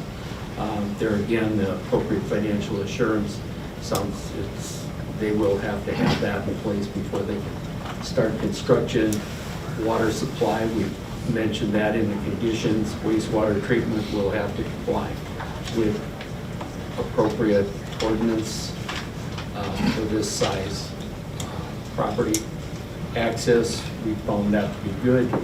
The drainage, they'll have a stormwater plan put in place for construction, so they'll create the drainage as necessary. That'll be checked, during the permitting process. Septic sizing will be according to code. Number 6, proposed use will not create potential health and safety, environmental, lighting, noise, signing, or visual problems. Here again, our ordinance speaks to all of these issues through the health department, through, the ordinance itself it all spells it out in there. So there really is no issue, or should not be any issue as long as the ordinance is followed. But I would also include the fact that they have very well-marked trails. When you're talking about safety and not getting lost. And demarcation of the property. Number 7, proposed use or development will not be detrimental to the rightful use and enjoyment of other property in the immediate vicinity, nor substantially diminish or impair values within the vicinity. We didn't talk about this proposed screening. They have said they're going to screen the property from the road, that they're going to work on a forest management plan. No amplified music. There's no amplified music. Put limitations on them. And we put limitations on the number of people that can be on the property at any given time. The amplified music became the amphitheater.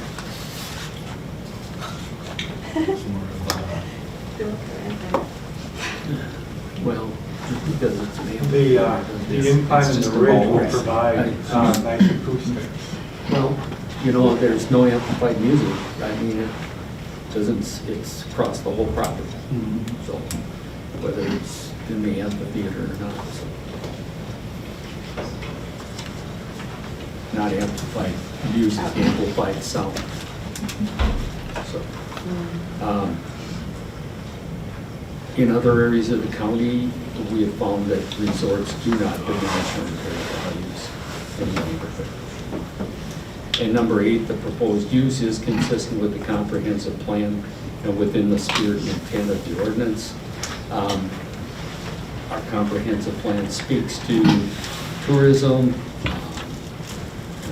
This is a retreat, very similar to a resort. You know, those are, we have the ordinance language for those. We're calling this a resort to fit in with the ordinance. And then it also that obtaining a conditional use permit is allowed in the R1 zoning district. It's not prohibited, It's not prohibited. It's not a prohibited use. So, okay. Anything else we should add to the findings?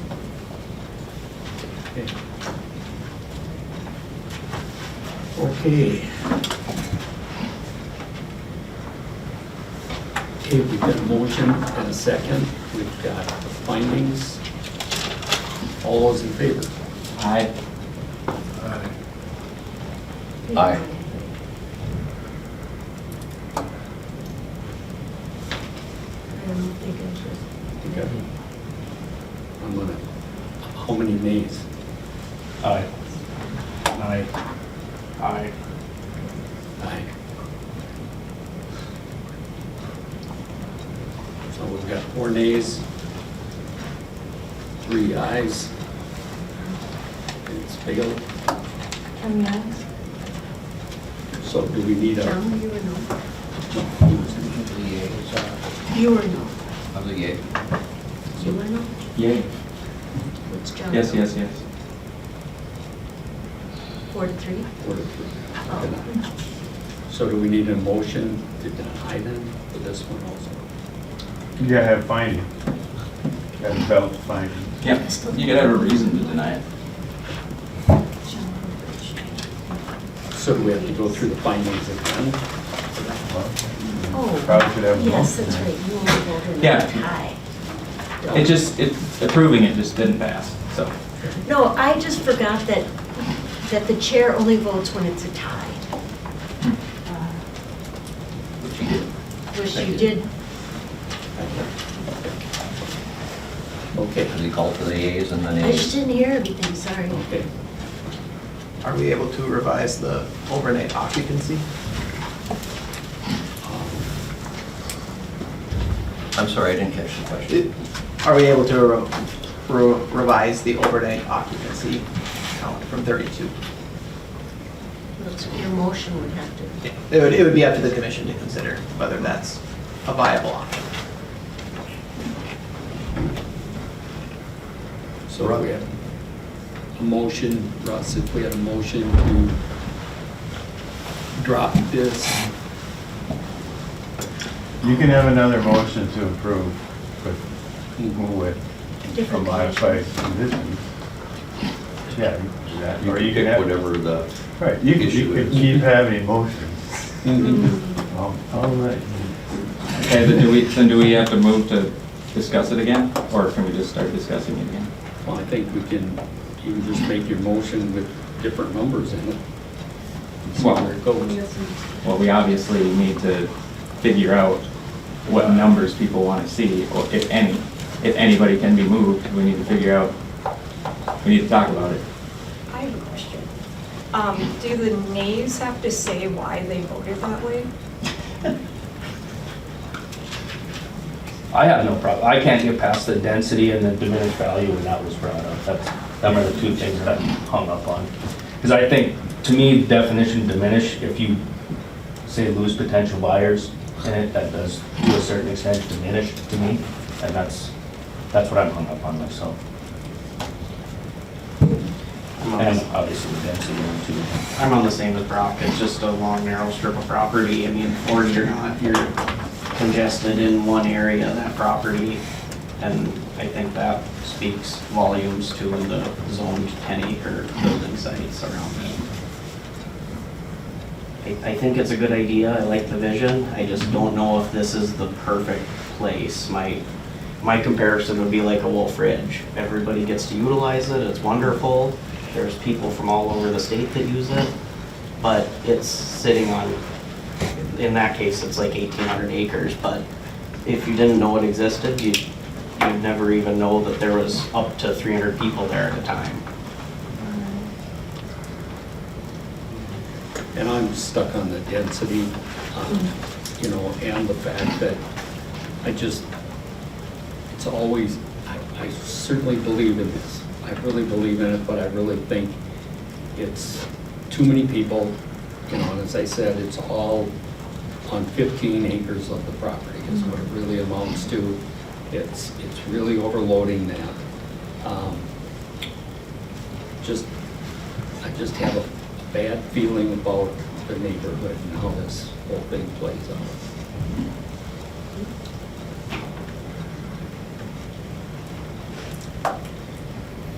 I'm curious why, I'm just curious where in the findings, I don't know. Doesn't there have to be something in the findings to support? Like, if a decision's made and the findings don't match up with it, that seems kind of off. How does that work, Russ? If your concern is about how would you craft a motion to approve a lesser amount, a lesser density? In this case, I hear it's a 40-acre parcel, but it's really, all the activities are taking place on 15 acres, or 15 acres is developable. If you're talking about one dwelling per 10 acres, 14 people in that dwelling, and then you have half that capacity, another one, and you have 21. For the physical use of this property. The way this property presents itself, that's the number that we think is appropriate for this thin stretch of property.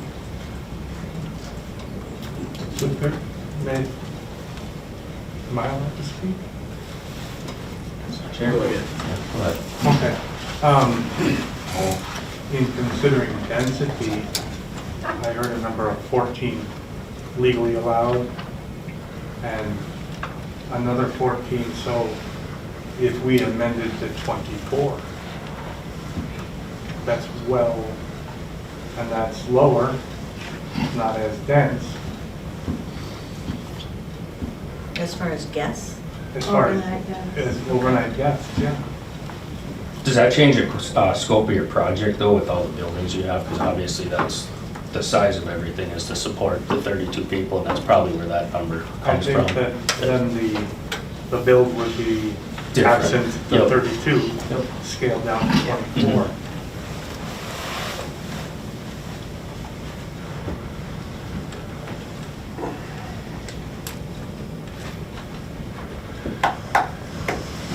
So what, Russ, what, you say we can make motions all night You can. and do our findings all night long. What, if any, are our other options? Well, you need to make findings if you're going to deny it. You've already made a motion with findings to support it. That didn't pass. And there's been an expression of what the particular issue is. So you don't have to go through that whole list anymore. You can just address that issue of the density and the property coverage. I know in other applications that we've had that have gotten to this similar impasse, we've had applicants withdraw their application and then bring it back versus having a denial. Because if there's a denial, you can't reapply for a year's time. With the withdrawal of the applicants, it gives them time to recraft their plan, if you will, and then bring it back to the commission, albeit we start the process completely over again Yeah, with testimony and all of that. you could do that. I mean, that would be the applicant's choice, not our That's choice. the applicant's choice, and right now, but right now, you have to come up with findings to deny. Right, or a different approval. Or different. Okay. So just No. throwing things out there that what options are available to everybody. Heidi wants to say something. If I may, the main objection I'm hearing from those that voted against was density. And the applicant just made a significant gesture and offer to reduce the overnight guests, which I'm guessing is the primary concern. How many overnight guests, how many lodging units on the site, from 12, basically from 16 lodging units down to 12 lodging units. And that's a significant, albeit still doable, offer for a density reduction. So I'm wondering if that can actually be discussed and considered, because otherwise, if we withdraw the application, I'm not sure what to advise them to come back with exactly. That's fair.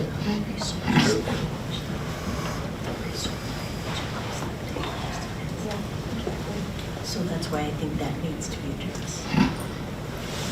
So my concern is that the resort language allows for an increase of square footage and I was going to ask, could I have that? so I want that clarified, because what I don't want to do is have that ambiguity. Because the resort language allows, do you want to read it again? Expansion of existing establishments of less than 2,000 square feet per 3-year period can be approved by the administrator. It says can, so there's that, as long as all the requirements of this section are met. That doesn't address the number of people though. So that doesn't allow you to have more people than what the CFP says. It just allows you to build more space. Resorts usually don't identify the total number of people. But this one does. This one does. So that doesn't really matter. Well, then address that in your motion, or address that somehow so that it's not to be, they can't follow that. Why would they build more lodging if they can't have more people?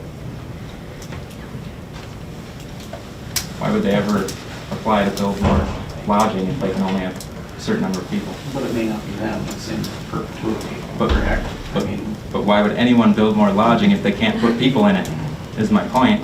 It seems totally irrelevant to me. Russ? Well, I think I don't think you need to discuss that. You can reflect that in your findings. Yeah, you want to say something about it, because you could end up with a lot of buildings in there. expanding the square feet could just be to change the style of how the... It's usually to include cabins. And I understand if you're saying that that is not relevant because of the total number of people, I'm fine with that. I just wanted to address that that is a language that's there, and it could complicate that. But If it's total number of they people. could come back for us new CUP at a certain point. You know, if this is working, if everybody's here about this, and we look at how it operates, we could move forward with that.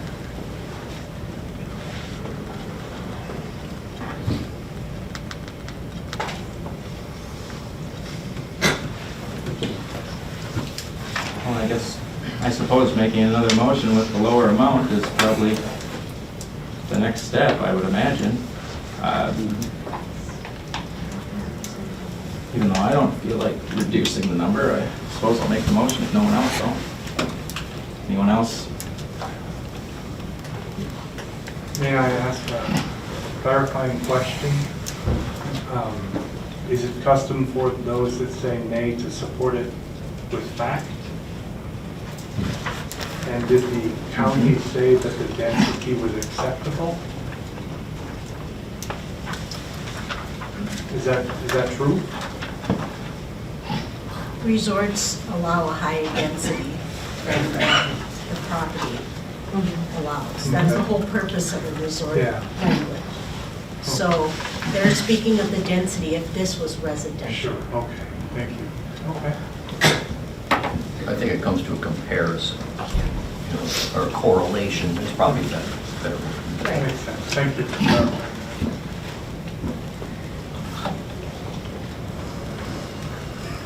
Gentlemen, any? If we change, I guess I would like to know before we vote on it, how the buildings and how many structures change at that time. I mean, we can say it's 24, but I mean, ultimately, part of the density is how many buildings and how much is condensed in that area too. So I would like to know that before voting on it again myself. I would agree. Because I think, otherwise I think we're just I throwing. know what you're asking, like, is the main building smaller, or the Right. cabin's gone, or Yeah, how does that eliminate- 24 play out? Does it eliminate Design? one building? Is it two? Is, you know, one of the, are all four of them smaller? I Well, don't it makes a know that. difference in septic sizing. But it definitely changes everything for me, for myself. It's nice to be able to see what you guys have drawn up, the whole concept, the layout plan. But yeah, I totally agree with Brock as well. It would significantly change your plans, would it not? So the number of buildings that you're asking about now? It would dropping occupancy, that's, you know, it would affect your plans and. It would certainly have an impact, obviously, there would be fewer buildings out there. I would categorize it not as a material impact to the overall plan. I think it's fairly clear that the buildings, there would be less of them and they might be differently spaced. But I don't think that fundamentally affects the use of the land or the property in any meaningful way. There's a number 16 down to 12, is that what I heard? Yes. I don't know if that clarifies it for you or not. I'm trying to understand before we. Yeah, what'd you say? You're losing four lodging units. Yeah. Just a comment too, that the resort language says that the average of each unit has to be 750 square feet or less. So there is a limitation on how much space could be taken up by lodging units based on, you know, the number of units there are, I guess, if that is helpful. Like, they can't Yep. just have the same number of buildings and reconfigure the walls or whatever. Okay. Fair enough. So it will reduce the number, or the size. The physical amount of The footprint. Yeah. The footprint, at least on the lodging portion, is going to reduce by a third. Yeah.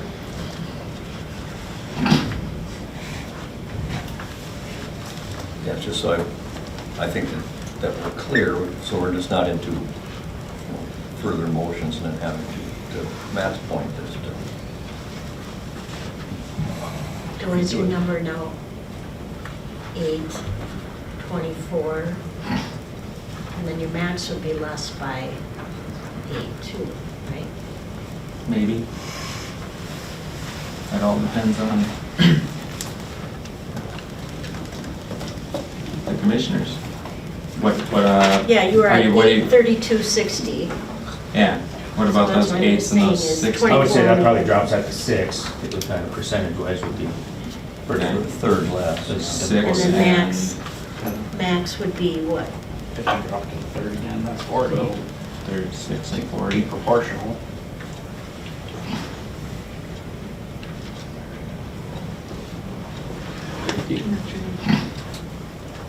Yeah.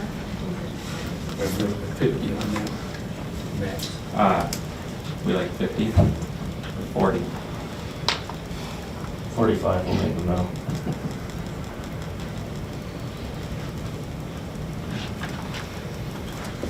Well, then that would be, if you said 45, that's 15 people more than the guest and people living here. But That's when you go with 45.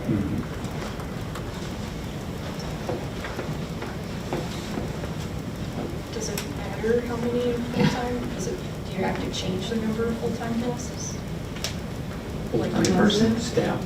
Yeah, full-time residents, yeah, sorry. We had it set at 8. We had it at 8, we're dropping it to 6.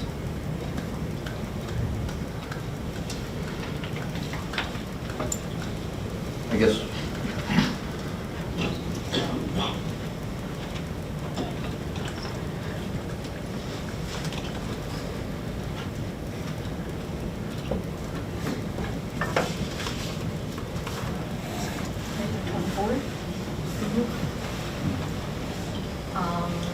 Change it on the next one, that one Are too. the events changing? So 24, right Well, here. that exceed the 24. I guess with that too, it kind of changes the parking and stuff, because then you'll have way more parking. Right, we can downsize this department as well. Reduce the parking, reduce the Water use. water use, reduce the septic. Number 8 is being changed to 40? 45, I thought. Yeah, 45. Who's making the 45. motion? 45. We haven't made one yet. Well, I know, We're but figuring it out. So we don't have to make 10 more. What's the number? we'll change it when the motion comes. Okay, whoever makes the motion changes it.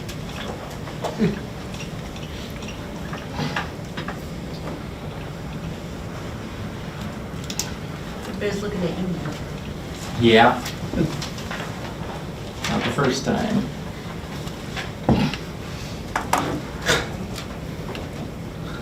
I guess,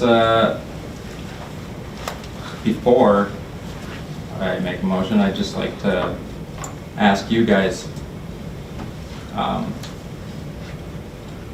what you feel. What do you, not getting into deep, just with these numbers that were just said.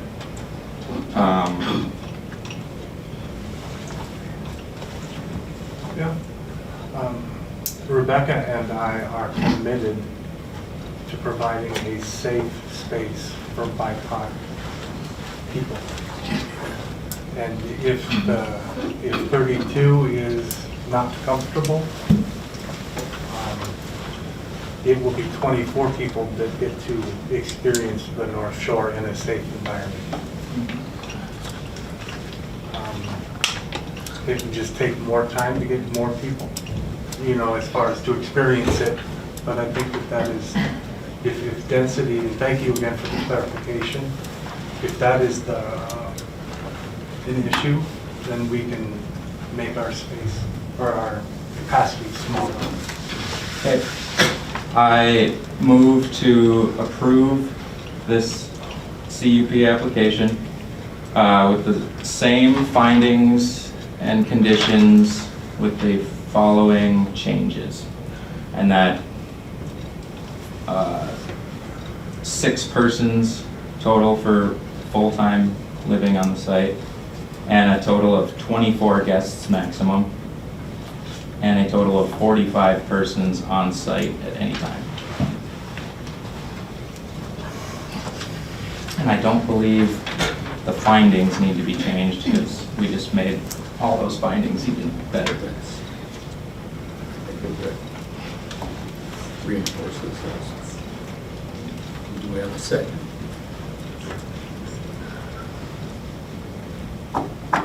I'll second it. Thank you, Joe. Okay, we have findings, we have a motion, been made and seconded. All those in favor? Aye. Aye. Aye. Aye. Right. All right, 6. 6 ayes. okay. Motion carries. Thank you, everyone. Thank you. Yep. All right, Thank you.